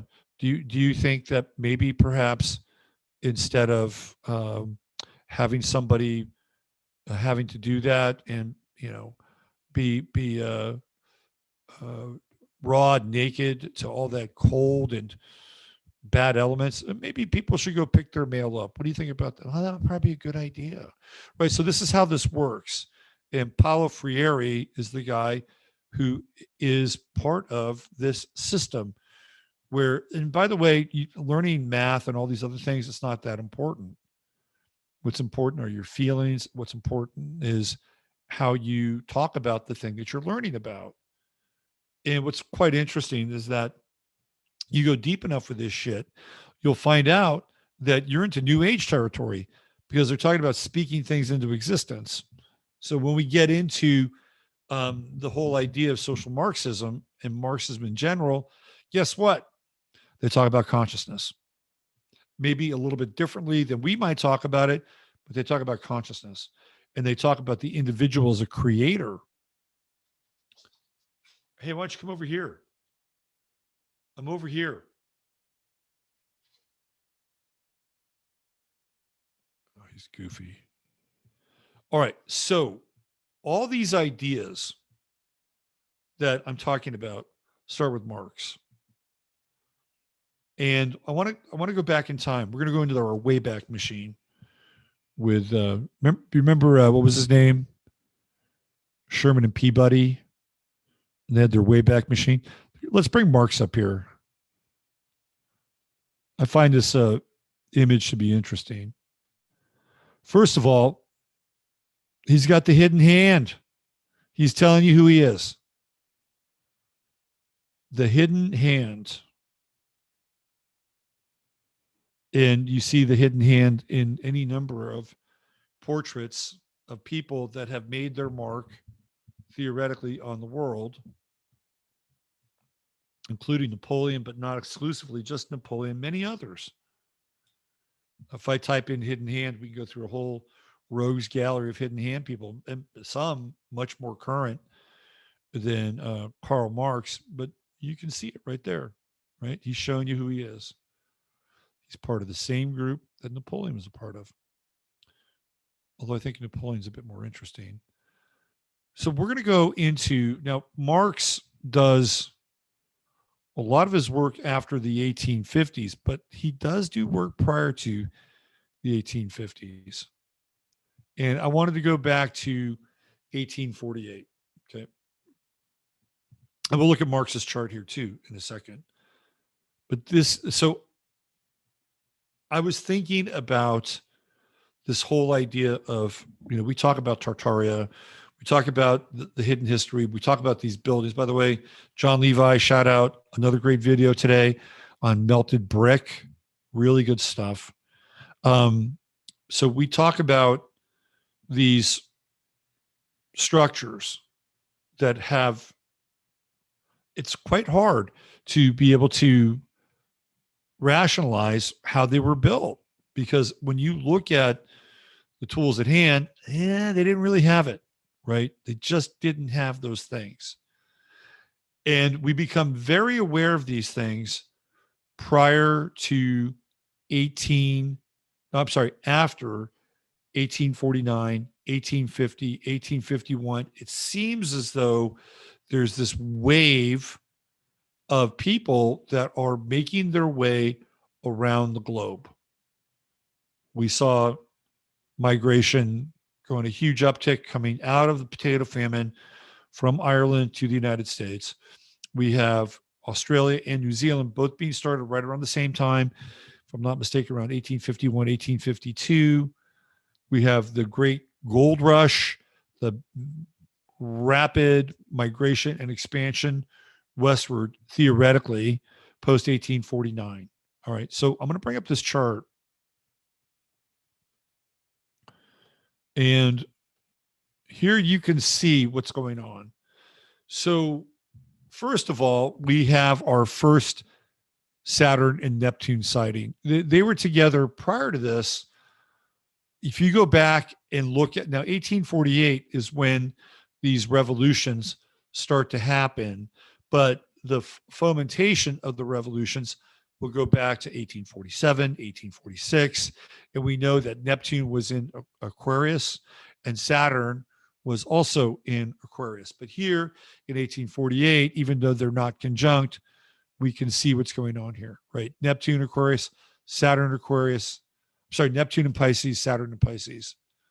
When we get into Saturn and Neptune conjunctions, we see the rise of socialism. It happens. It happens here. It will happen again in 1917 when Saturn is in Leo and Neptune is also in the sign of Leo. So this will be the exact opposite, right? From this time, we see the culmination and we see the overthrow of the Tsar and the Tsaress of Russia. The Bolsheviks become victorious. Saturn-Neptune conjunction. We are going to go through a Saturn-Neptune conjunction. It is coming. It will start in the final degrees of Saturn and Neptune in Pisces, right? But it's going to be at the other end of the decan, which is going to be what? The Scorpionic decan. And then they both move at the same time into Aries. We really get it. We really get it. So next year, we're going to see Saturn go into Pisces. It does retrograde. So that'll be 2023. 3 years after that, 2026, that's when we see the Saturn-Neptune conjunction. Saturn-Neptune conjunction in Aries. And that's when things, I guarantee you, change. For better or worse, we will no longer be in the same world or the same system. We'll start to see some of it. I feel like the Saturn transit in Pisces is going to be really difficult for people. Very, very difficult. Particularly as it gets closer to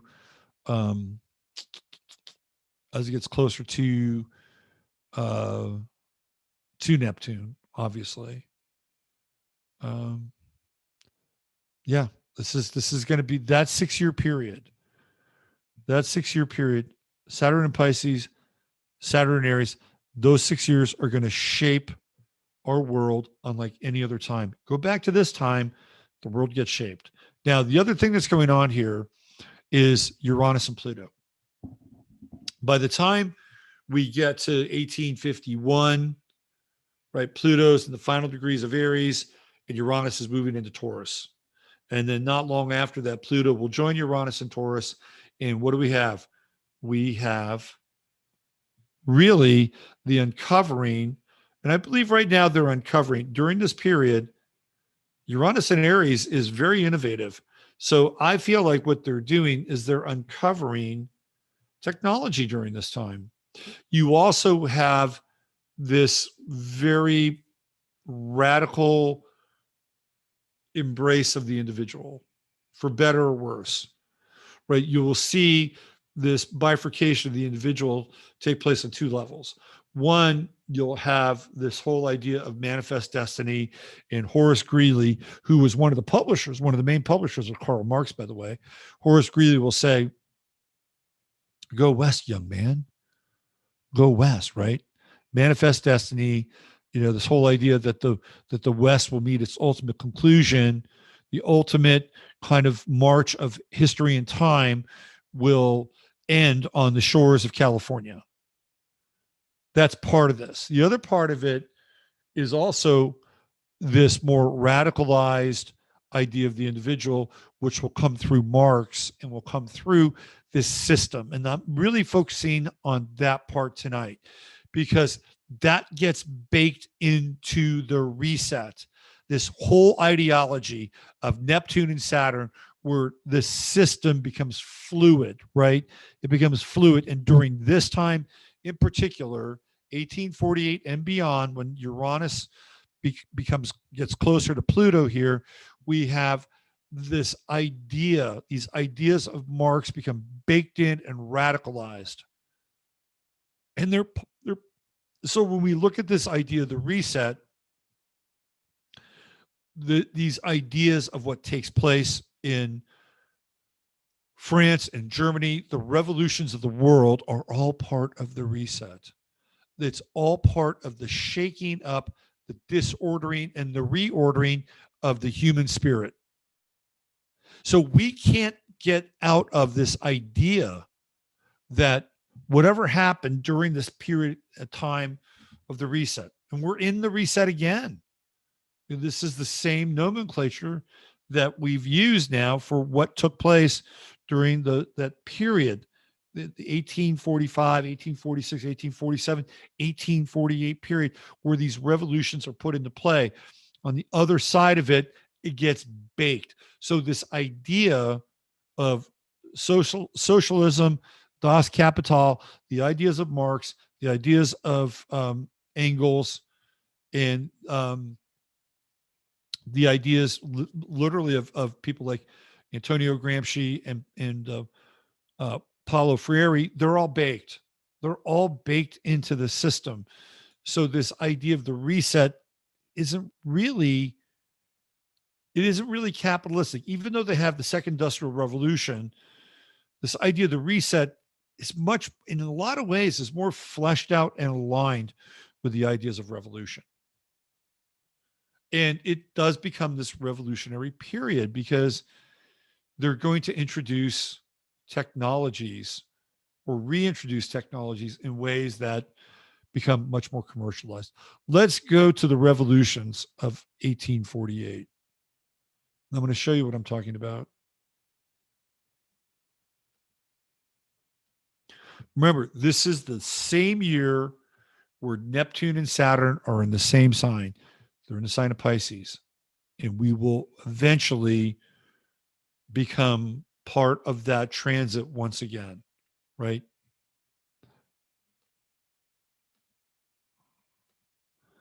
So the revolutions of 1848. The revolutions of 1848 in some countries, known in some countries as the springtime of the peoples or the springtime of the nations, was a series of political upheavals. Let's go back to the chart. Why is the chart relevant? Why is it relevant? I'll show you. The chart is relevant because of Uranus and Pluto. And even the South Node, right, which is at 0 Pisces. Prior to that, it had been in Aries. So when we think of Aries, what do we think of? We think of the springtime. It is springtime energy. It is the beginning of the astrological new year. And the energies with Uranus and Pluto and Aries have been generating, right? So we get into this whole idea of the spirit of man, man as creator. These are Luciferian ideas, right? These are Luciferian ideas that are not this blend of invention, right? Invention and logos. That's not the blend. It is this. These times are Promethean. These are Promethean times. All right, let's go back.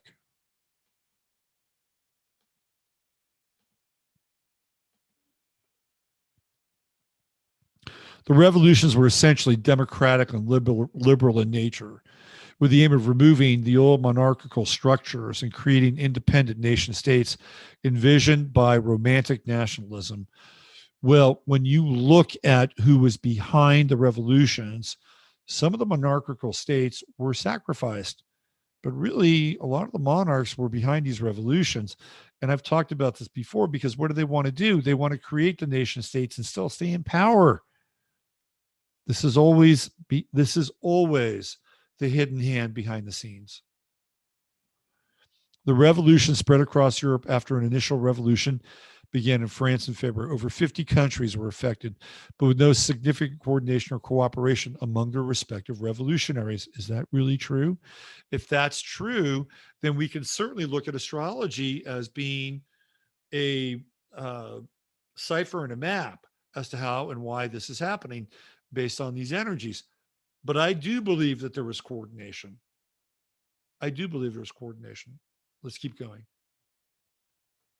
Some of the major contributing factors were widespread dissatisfaction with political leadership, demands for more participation in government, and democracy, demands for freedom of the press, other demands by the working class for economic rights, the upsurge in nationalism, the regrouping of established government forces, and the European potato failure. We talked about that. We got into that. We know for a fact that the Irish were fucked. They were fucked over. They took their potatoes. They took everything else.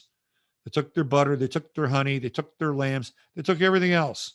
They didn't leave the Irish with squat. So what did the Irish have to do?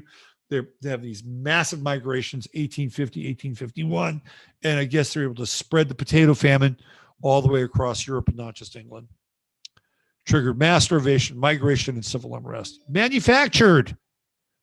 What are we going through now? We're going through manufactured crises. Look at where Saturn was. Look at where Neptune was. We have disaster on the horizon. And they're dealing with the misfortune of these events that are engineered, socioeconomically engineered. So are we going to see the revolutions of 2023, 2024? Oh yeah, I think we will. Absolutely. Because the same conditions are being socially engineered for, guess what? Another reset. The uprisings were led by temporary coalitions of reformers, the middle classes, the bourgeoisie, and workers. However, the coalitions did not hold together for long. Many of the revolutions were quickly suppressed. Tens of thousands of people were killed, and many more were forced into exile. Significant lasting reforms, including abolition of serfdom in Austria and Hungary, and the end of absolute monarchy in Denmark, and the introduction of representative democracy in the Netherlands. The revolutions were most important in France, the Netherlands, Italy, the Austrian Empire, and the states of the German Confederation that would make up the German Empire in the late 19th and 20th centuries. So it starts January 12th, 1848, goes on through October 4th of 1849, 1 year, 8 months, 3 weeks, 1 day. I guess that was it. Revolution's over, folks. It's over. Back to business. So it says the revolutions arose from such a wide variety of causes that it is difficult to view them as resulting from a coherent movement or set of social phenomena. Numerous changes had been taking place in European society throughout the first half of the 19th century. Both liberal reformers and radical politicians were reshaping national governments. You had people like Robespierre. You had Hegel. Hegel's philosophy is huge in these revolutionary tracks. Large swaths of nobility were discontented with royal absolutism or near absolutism in 1846. Been an uprising of Polish nobility in the Austrian Galicia, which was only countered when peasants in turn rose up against the nobles. Additionally, an uprising of democratic forces against Prussia, planned but not actually carried out, occurred in Greater Poland. Ah, yes. So this is an important area here. The population in French rural areas had risen rapidly, causing many peasants to seek living in the cities.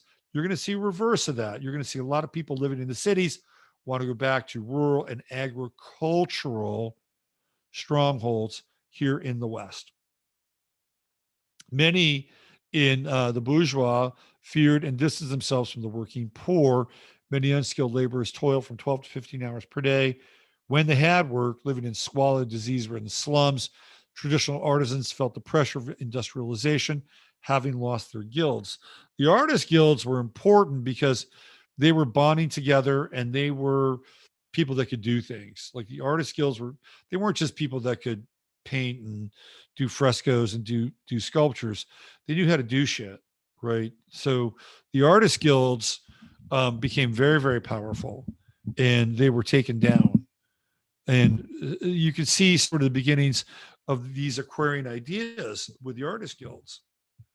The liberalization of trade laws and the growth of factories have increased the gulf between master tradesmen and journeymen and apprentices, whose numbers increased disproportionately by 93% from 1815 to 1848 in Germany. Significant proletarian unrest had occurred in Lyon in 1831 1834, and Prague in 1844. We've got the economic panic of 1847, increased urban unemployment, 10,000 Viennese factory workers lost. What's going on now? Are we not seeing these things now? Are people are going to lose their jobs? People are not going to be able to buy shit. They're just not going to be able to buy shit, and they're not going to be able to create massive solar farms so people can be reemployed. Take a look at this. Rural population growth had led to food shortages, land pressure, and migration both within and from Europe, especially to the Americas. Peasant discontent in the 1840s grew in intensity. Peasant occupations of lost communal land increased in many areas. Those convicted of wood theft in the Rhinish Palatinate increased from 100,000 in 1829 to 30 to 185,000 in 1846-47. In the years 1840, in the years severely manifested. Okay, in the years 1845, 1846, potato blight caused subsistence crisis, and we covered that already, right? We've been there. We looked at the potato blight. We saw that, right? And then we see the Great Migration happen when Saturn, Uranus moves into Taurus. So all this is happening in 1848. These are the great revolutions. The spring of 1848 the world was astonished in spring 1848 when revolutions appeared in so many places and seemed on the verge of success everywhere. Agitators who'd been exiled by the old governments rushed home to seize the moment. In France, the monarchy was once again overthrown and were replaced by a republic. In a number of German and major Italian states and in Austria, the old leaders were forced to grant liberal constitutions. The Italian and German states seemed to be rapidly forming unified nations. This was all done. They started during this time, right? They started during this time. You can go through and you can look at all the revolutions that are happening. 1848, 1849, 1848, 1848, Denmark. Do you think this is all happening just organically? No, it's not. People are being rewarded to revolt. They wanted to get some of the old monarchies out. There was a power exchange. They wanted them out because guess what was coming? It wasn't about monarchies. It was about nation states. It was about industrialization. And if we go back and we look at what was happening philosophically, we see the rise of Marx. We see the rise of Engels. We see the rise of these ideas which become baked into the reset. We think that these ideas of, liberté and freedom, right? Liberty, freedom, fraternity, all the ideas of the French Revolution. We think of them, and guess what? They're revolutionary, radical, social Marxist ideas. And when we look at this idea of the reset, as we come out of the late 1840s and the early 1850s, by the time we get to the end, we're halfway through the 1800s. By the time we get to the end of the 1800s, I'm telling you right now, this whole idea of communism and socialism is baked into America already. They are boots on the ground, and they are doing everything in their power to start flipping scripts. By the time the 1900s roll around, with the Bolshevik Revolution, the Bolsheviks, Leon Trotsky comes out of the United States. He's living in fucking New York, okay? And they get money. They get a big sum of money. He meets up with Lenin, and within less than 100 years, we have the first absolute major revolution of the West. And the reason why these things are happening is because the ideology is baked into the system. just like they're trying to bake the ideology into this reset. It's exactly what's happening. So the revolutions that were taking place in the 1840s, 1845, 1846, 1847, 1848, they're going to be taking place in the years to come. They're happening now. They're happening now. And when Saturn, it moves into Pisces, it is on like Donkey Kong. When Saturn and Neptune conjunct in Aries, it is really happening. The structures are dissolving and there is a new order. Remember, Aries can be militaristic. So the old order is dissolving and a new order is being put into place. Those 3 years, though, prior to the Saturn transit into Aries, we will have dissolve, decay, and disorder, because especially when Saturn moves into the final degrees of Pisces, it is in the scorpionic decan, which is the death, right? It is the death of the old order. So we're going to see things happen here. It's going to be very difficult and very painful for a lot of people. And that's why I do think it's important for, if you can, where you can, connect with other people, and not just connect with them in a way where you can, share resources and, begin to kind of build your sandbags around the onset of reality. But there's also a religious and philosophical and spiritual connection that I think is very important. Now, I wouldn't call myself a dyed-in-the-wool Christian, but a lot of these ideas that we're talking about are going to be embedded in this sense that we are portals for a higher mind, that we are portals for a higher truth, that we are portals for a higher love. And when we open ourselves up to that, there's no distinction between us and those things that we deem to be higher. It's all one. It is all one. It is braided into the association with spirit, right? And so when we have the ability as people to get closer to that, I think we're stronger. All right, let's look at some of the players involved. Why don't we start with that's Engels. I wanted to start with Hegel. I don't want that.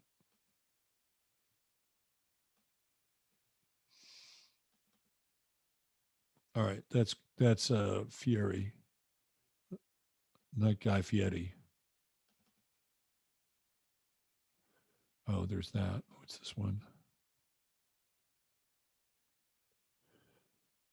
That's Marx. Why don't we start? Why don't we look at Marx's chart? Because we've been talking about what. Let's take a revisit to Marx. Kind of like the fact it's getting darker here, sort of blending into the background a bit better. Marx is, guess what? A Taurus.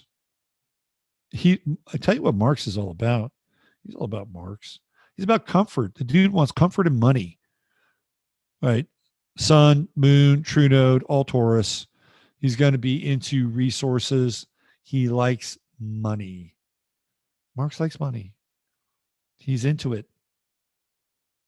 He's into it for himself. Mercury and Gemini. So he's going to need angles. If he doesn't have angles, he's not going to be able to do his work. Really, he can't, because Engels has money. Engels is the son of an industrialist. Engels has a fucking business. Engels is a capitalist, but Engels backs Marx, and he doesn't. I don't think Marx writes Das Kapital without Engels, because Engels also is a publisher. Engels is a Sagittarius, by the way, so of course he's going to be in the publishing. But you can see here, right? We are living in literally Marx's time. Where's the true node? The true node's right about here.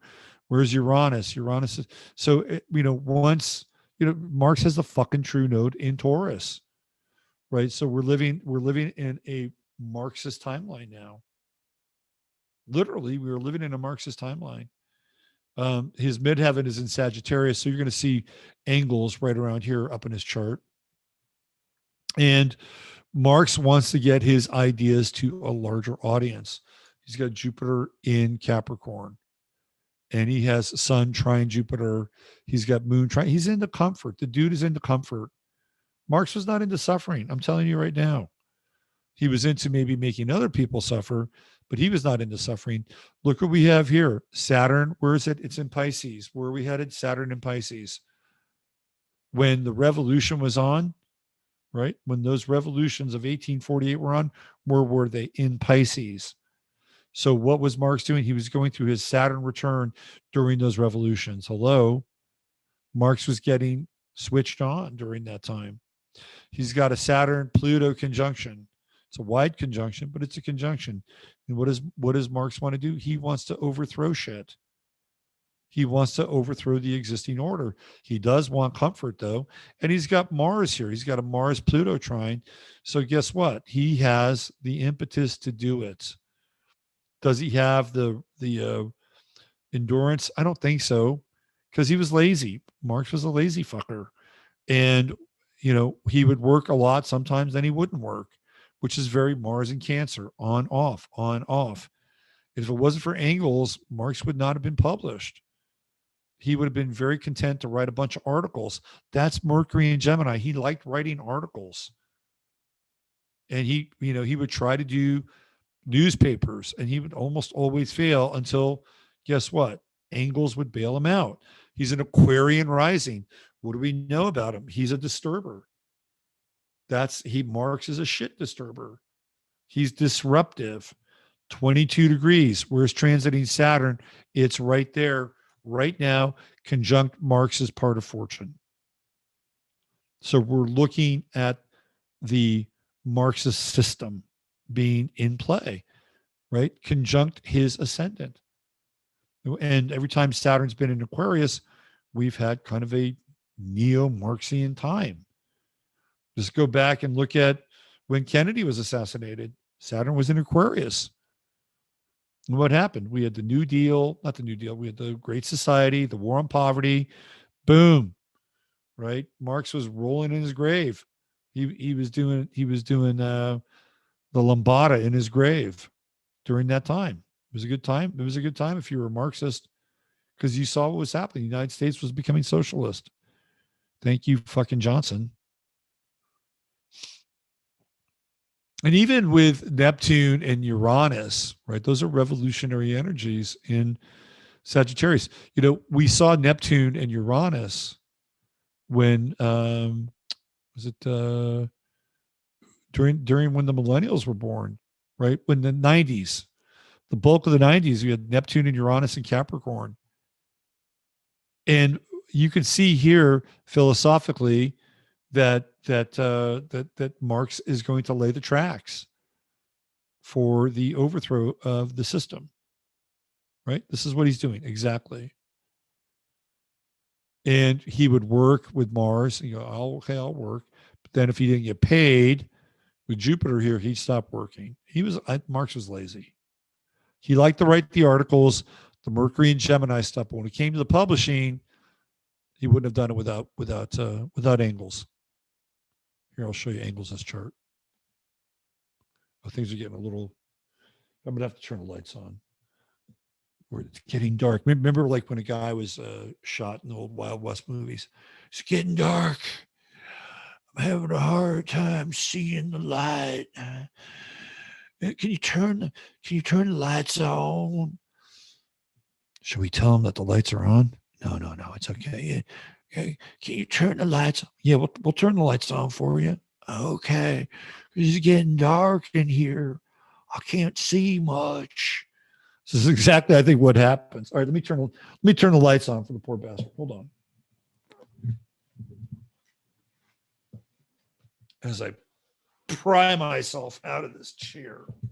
It's actually pry myself out of the couch. Okay, here we go.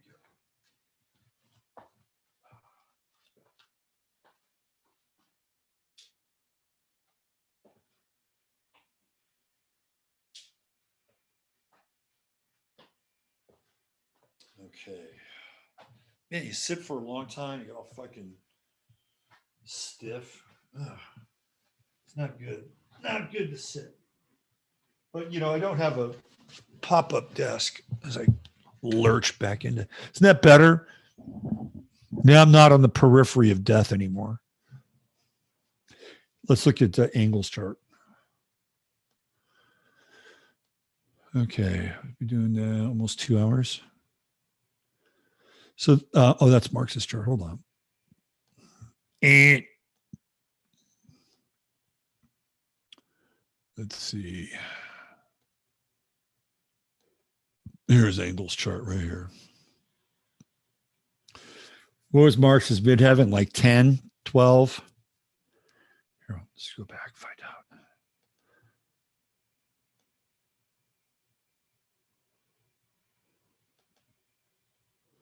13.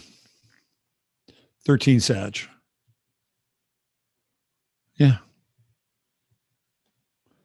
So this is Friedrich Engels, who basically kept Marx out of poverty. There's his Mars right there, conjunct Marx's midheaven. See, he wouldn't have gotten published if it wasn't for him. And he's got his sun at 6 degrees. Marx has his Mercury at 3. So guess what? He's publishing his shit. And I think, if I'm not mistaken, I think the Communist Manifesto was mostly written or heavily edited by Engels. He had to pull teeth to get Marx to finish most of it. He finished the rest. Right. So you can see them. You can see their oppositional energies. And it's interesting because they're also very different rising signs. Marx is the revolutionary. He's got Aquarius on the ascendant, and Engels is he's the industrialist. He took over his family's business, Leo rising. And he's got Saturn in Aries, which is very different than Marx. And again, Saturn in the 9th house, so he's gonna publish stuff, right? And he's got the midheavens, the Aries mid, but all of Marx's planets are in his fucking 10th house. So they're helping each other through the world. Marx's planets, all that Taurus energy, and Mercury right there at 3 Gemini, a little arrow right there, right? That's Marx's Mercury, 11th house, which is the house here of ideas and information and the network. So they are influencing each other in the world via the other's midheaven. So for Marx, it's going to be his midheaven being Sagittarius, and look at all of Engels' Sagittarian planets. Really, with the sun conjuncting from the 9th house, and then everything else in Marx's 10th house. And the same can be true here, said for Marx with Engels. So you can see how these two charts work together vis-a-vis the 10th house. So if you have somebody, like if your planets are in somebody's 10th house, they're going to help you. Bottom line, they will help you, and vice versa. So if, it's going to work, right? It depends on the planets. So for instance, if somebody had, say, Sagittarius, midheaven, 24 degrees. My Jupiter would be on their midheaven. So theoretically, they would help me, right? Like I would receive good fortune from that person. They'd say, oh yeah, let's expand your ideas, bring them into the world, sort of thing. The same could be said for if they had a Libra midheaven, right? Then Mercury and Moon and Venus would be in their 10th house. So I would get some kind of benefit from that, and vice versa, right? Like, so for instance, my midheaven is Virgo, and I tend to help a lot of people because I'm a true node there, and Virgo service oriented, blah, blah, blah. So it works out that way. So you can see how these midheavens impact and affect other people. Okay. So I wanted to get into,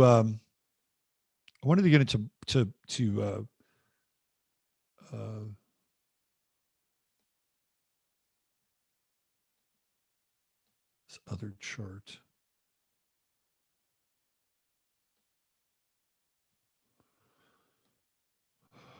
wanted to get into Hegel. Let's see if I can just find Hegel's chart. Let's do this. I thought I had it. Let's just do Hegel. It's a pretty easy chart to find.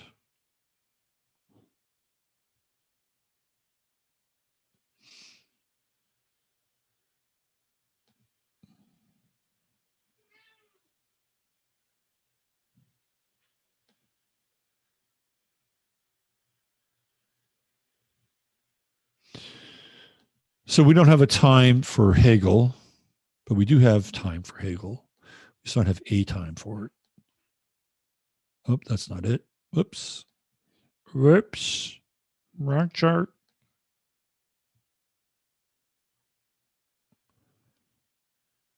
I guess it is it. Oh, okay. That was the right chart. I was a little thrown off. So what's interesting about Hegel,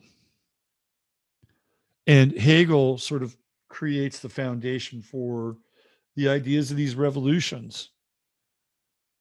Marx will pick up on them. Engels will pick up on them. And Freire will certainly, we get into the Hegelian dialectic. So the thing that I thought was interesting was Virgo. So he has Sun, Neptune, Mercury, all in Virgo. So the idea ultimately with Hegel is to create the perfect world. You have thesis, antithesis, then you have synthesis. And synthesis is, when you look at that, that's alchemical. Now, it may be dark alchemical, it may be light alchemical, it's still alchemical. You're taking the thesis, you're taking the antithesis, you're blending them together, which is alchemical. And then the outcome is the synthesis of the two.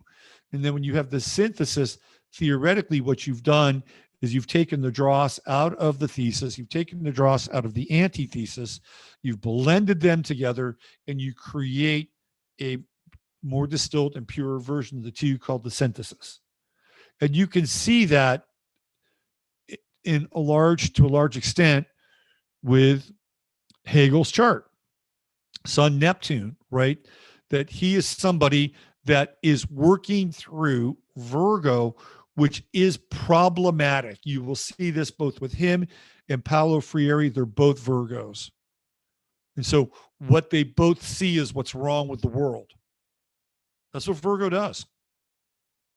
And I've had to look at this, right? I mean, because I'm 29 degrees Virgo. I'm barely, it's like I'm trying to redeem the last degree of Virgo in my chart. But Hegel sees what's wrong with the world with a very critical eye, which is Virgo. But what he's trying to do is he's trying to reconcile it, right? He's trying to reconcile it. So maybe we could make a case here that with the Sun, he has a thesis. With Neptune, he has an antithesis.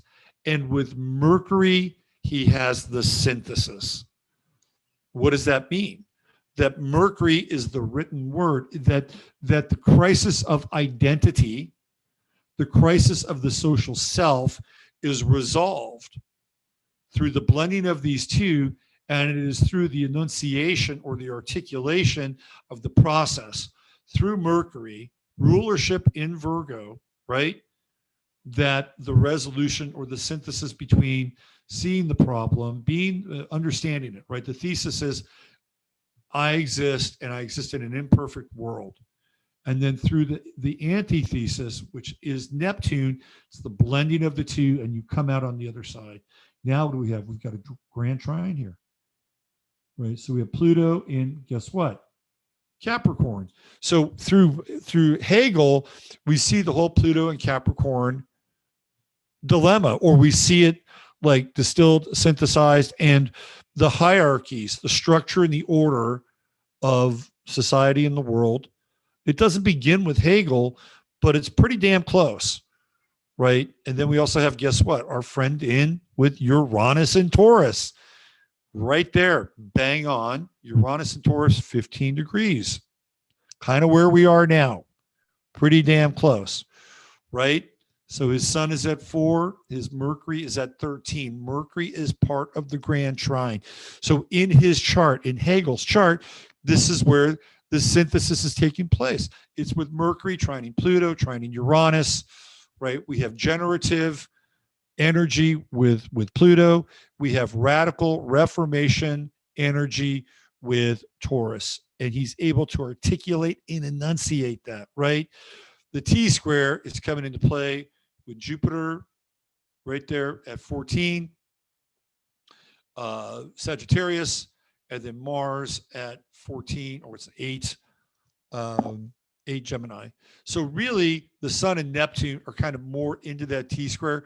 Mercury's into the T square as well, but it's different here with Jupiter, right?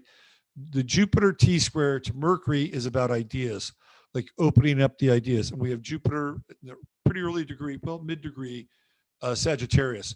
So he's into the expansion of thought. He's into the expansion of the idea realm. And it is through this process, right, that these new ideas are floated. The new philosophy is floated. And his true node is right there, or mean node, is at 0 Sagittarius. So in a lot of ways, Hegel is creating the philosophical template for the West. Now, when you get into the timing around this, can we trust the timing? Maybe. Maybe the timing is off by about 1,000 years back then. I think when we get into the 1840s, it's a bit of a different beast. Potentially. We still could drop 1,000 years, right? We could still do that. Will the theoretical luminaries be aligned similarly? I would think so. We'll get into that during another show. We have an inconjunct here with Uranus, right? So we have sextile Venus. He's trying to find balance, right? Hegel is trying to find balance with Venus and Libra. This guy's chart is kind of like mine in some ways, kind of. I have Venus and Libra. I have Sun in Virgo. I have Jupiter in Sagittarius. Interesting. Anything else? I have Neptune in Scorpio, not Virgo. He's trying to find some balance here with Libra. I just think it's interesting. I think because we're looking at Hegel here, and we're looking at two representative aspects, Pluto and Capricorn and Uranus and Taurus, that we're dealing with right now in our theoretical time. So Hegel is important because he influences Marx, and he has Uranus at 15, and we know that Marx is born on the 5th of May, so pretty close, right? Marx's sun is right around there, and the rest of his other Taurus planets are clustered around these ideas of Hegel. So, but I wanted to get into the Virgo stuff because what he's trying to do is he sees the world as being problematic with Virgo. Virgo finds the nit, right? Virgo finds the nit and picks the nit, and then goes through this process. Thesis, antithesis, and then I believe it's Mercury. You may make a case where, well, maybe it's Libra because Libra's trying to find the balance, but I think it's Mercury because it's through the articulation of the process, the trine with Pluto and the trine with Uranus. Like Hegel, based on this chart, pretty smart fucking dude, right? This trine is the trine of the philosophical foundations of the West. What's also interesting about Hegel is that he appeals to both capitalists and socialists, because there's a period where Hegel and the Hegelian mindset represents the pinnacle of life in Austria.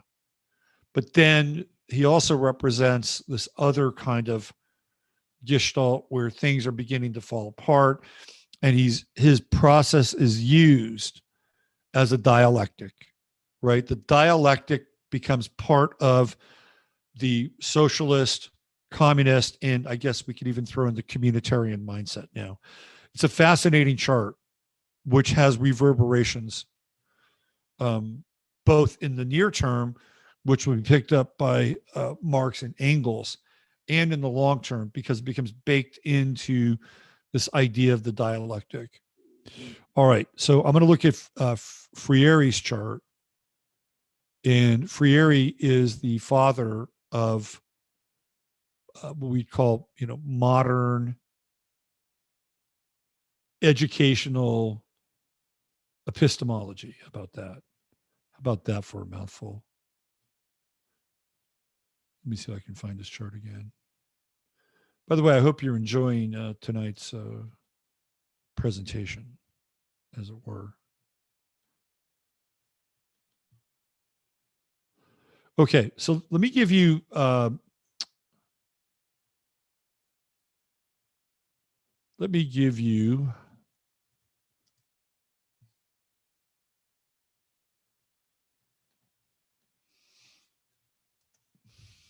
an image of what Freire looks like. So he died on May 2nd. So he dies under the sign of the bull.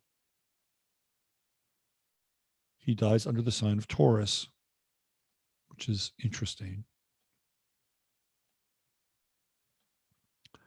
So he was born on September 19th, 1921, Recife, state of Pernambuco, Brazil. This guy turned Brazilian education fucking upside down. Upside down. His parents were Joaquim Temistocles Freire and Eldertrudis Neves Freire. So one of the people so you can see here his influences: John Dewey, Frantz Fanon, Eric Fromm, Gramsci, Hegel. Hegel's huge. There's Hegel. Looks like an unhappy fucker. Bad hairline. Marx, you can see them all together, right? So he grew up poverty and hunger as a result of the Great Depression. So he is being epigenetically influenced. Let's look at his chart. So again, like Hegel, he's a Virgo, although he's on the other side of Virgo.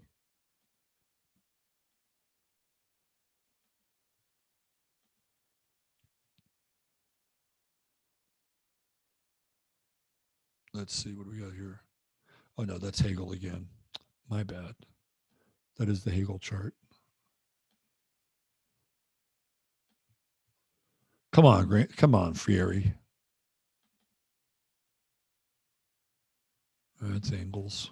I was just here. Uno momentito, por favor.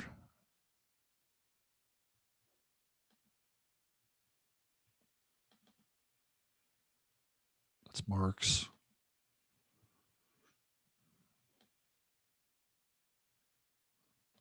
Way down here at the bottom.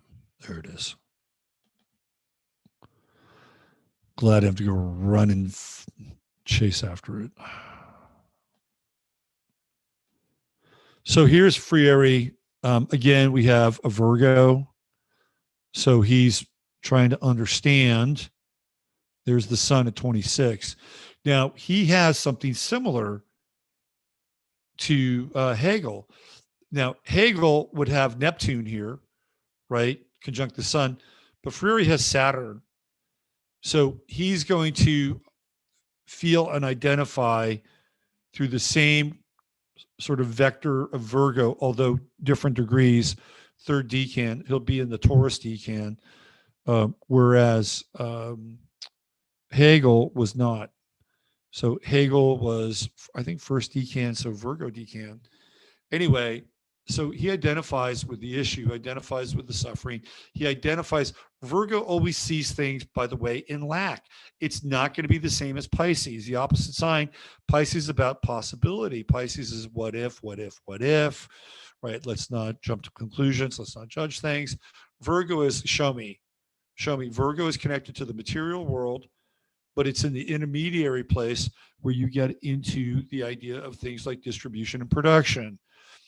Taurus gets into the base elements and things that are connected to, iron and ore and land and all those things. Virgo does something with it, and then Saturn, aka Capricorn, has to deal with the administration, the higher level of administration of the connection between Earth and resources, right? So now we've got Jupiter, which is where theoretically Frieri would reconcile these things. It's going to expand on Saturn. It said Saturn's going to be institutional. Jupiter's going to be like, okay, we're going to take these institutional ideas and we're going to expand on them. Remember, he's into education. Education is Gemini by nature, especially early education. He has nothing in Gemini, nothing, but he has Pluto right there in Cancer. Is a very odd chart, very, very odd chart. Now, we don't know his time of birth. But is that Capricorn? I guess maybe we do. All right, so he has Mercury in Libra. Now, remember, Hegel had Venus in Libra, so it's the same kind of outlier, right? It's the same kind of fairness. With Hegel, it's going to be about relational fairness. With Frieri, it's about the ideas of fairness. It's a very strange chart. I believe he even has Mars in Virgo, and that Mars is going to be conjunct Hegel's sun, right? If you're looking for a connection there. He's dealing with Leo, right? He's dealing with Venus here, and he's dealing with Neptune. It's a conjunction. So we're about dissolving. Okay, now here's what's interesting. This gets back to the graduation. So during my son's graduation, the principal was talking about a young woman who was not the valedictorian, but the one just beneath the valedictorian. And he had her parents stand up in the stands, and he, to acknowledge them, right? And it was, yeah. And he said something interesting. He said, "Thank you for sharing your learner with us." And I thought to myself, well, that's a fucking interesting use of a word, learner. Well, this is something that comes out of Paulo Freire. This idea of not a student. Oh, no. We're not talking about student and teacher. We're talking about educator and learner. He used that word specifically, learner. And we could make a case here with Venus and Neptune where the idea is blurred, that there is no boundary between the teacher and the student, that the teacher thinks that they can learn it just as much from the student. It was really weird, okay? Long time ago, I was traveling to like Findhorn and these different communities. So I was very interested in this idea of education and the model of education, which for me got very different in that journey. But you have to understand, I was 24 fucking years old. I wasn't some 5-year-old or 6-year-old where I was equal to my teacher. That wasn't the case at all. And so what I was looking at with education was that the model of education was very different. And that in that group experience, which I was a part of for 3 months, that we were each other's teachers and we were each other's students. And I don't think there's anything wrong with that. And sometimes we succumb to this bizarre idea of the group identity, which was being driven by this idea of consensus, which I don't really agree with right now in my life. But at that time, I thought it was an interesting idea. And I thought these ideas were the boundary between teacher and student was being blurred. But I was 24 years old, and it could be blurred. It could be blurred, but not when your kid is 6 years old. And this is what Freire is recommending. He's recommending that the bond between the teacher and the student is completely blurred, that they're not even teacher and student, they're educator and learner. So when you look at what's going on with public education, and we see teachers who are, basically telling their students about their sex life and about, their sexual preferences, that's right out of Freire. That is the Venus-Neptune conjunction, and you're dealing with kids. Hello, it's Leo. James Lindsay probably thinks astrology is bullshit, but I'm telling you right now, it is not bullshit based on this guy's ideas around education. And we have Chiron. Look at that. He's got Chiron in Aries, 14 degrees. Where's Chiron right now? Fucking Aries. 14 degrees. It's right there, 14 or 15. It's super close. and he's got Moon in Aries. So he's going to move. These things have a sense of immediacy, right? The green lines here are represented by trines. Pluto in Cancer comes out of that. Pluto in Cancer. Is it Pluto in Cancer? Pluto in Cancer generation. Yeah, he's not Pluto in Leo, is he? He's Neptune in Leo. And then he has Uranus in Pisces. Yeah, Uranus in Pisces. Gen Z kids have Uranus and Pisces. So he's got a Pluto-Uranus trine, and that's going to be generational. So he's setting up these strange boundaries between between kids. And he's got a Pluto, looks like he's got a Pluto Chiron square. Very strange chart, super strange. And even with the Moon in Aries, he's going to be engaged in this idea of, we'll go back and look at where Uranus and Pluto were, right? During the revolutions, Uranus was at this degree of Aries. I'm telling you, it's exactly where, well, let me think back now. Pluto was in Aries.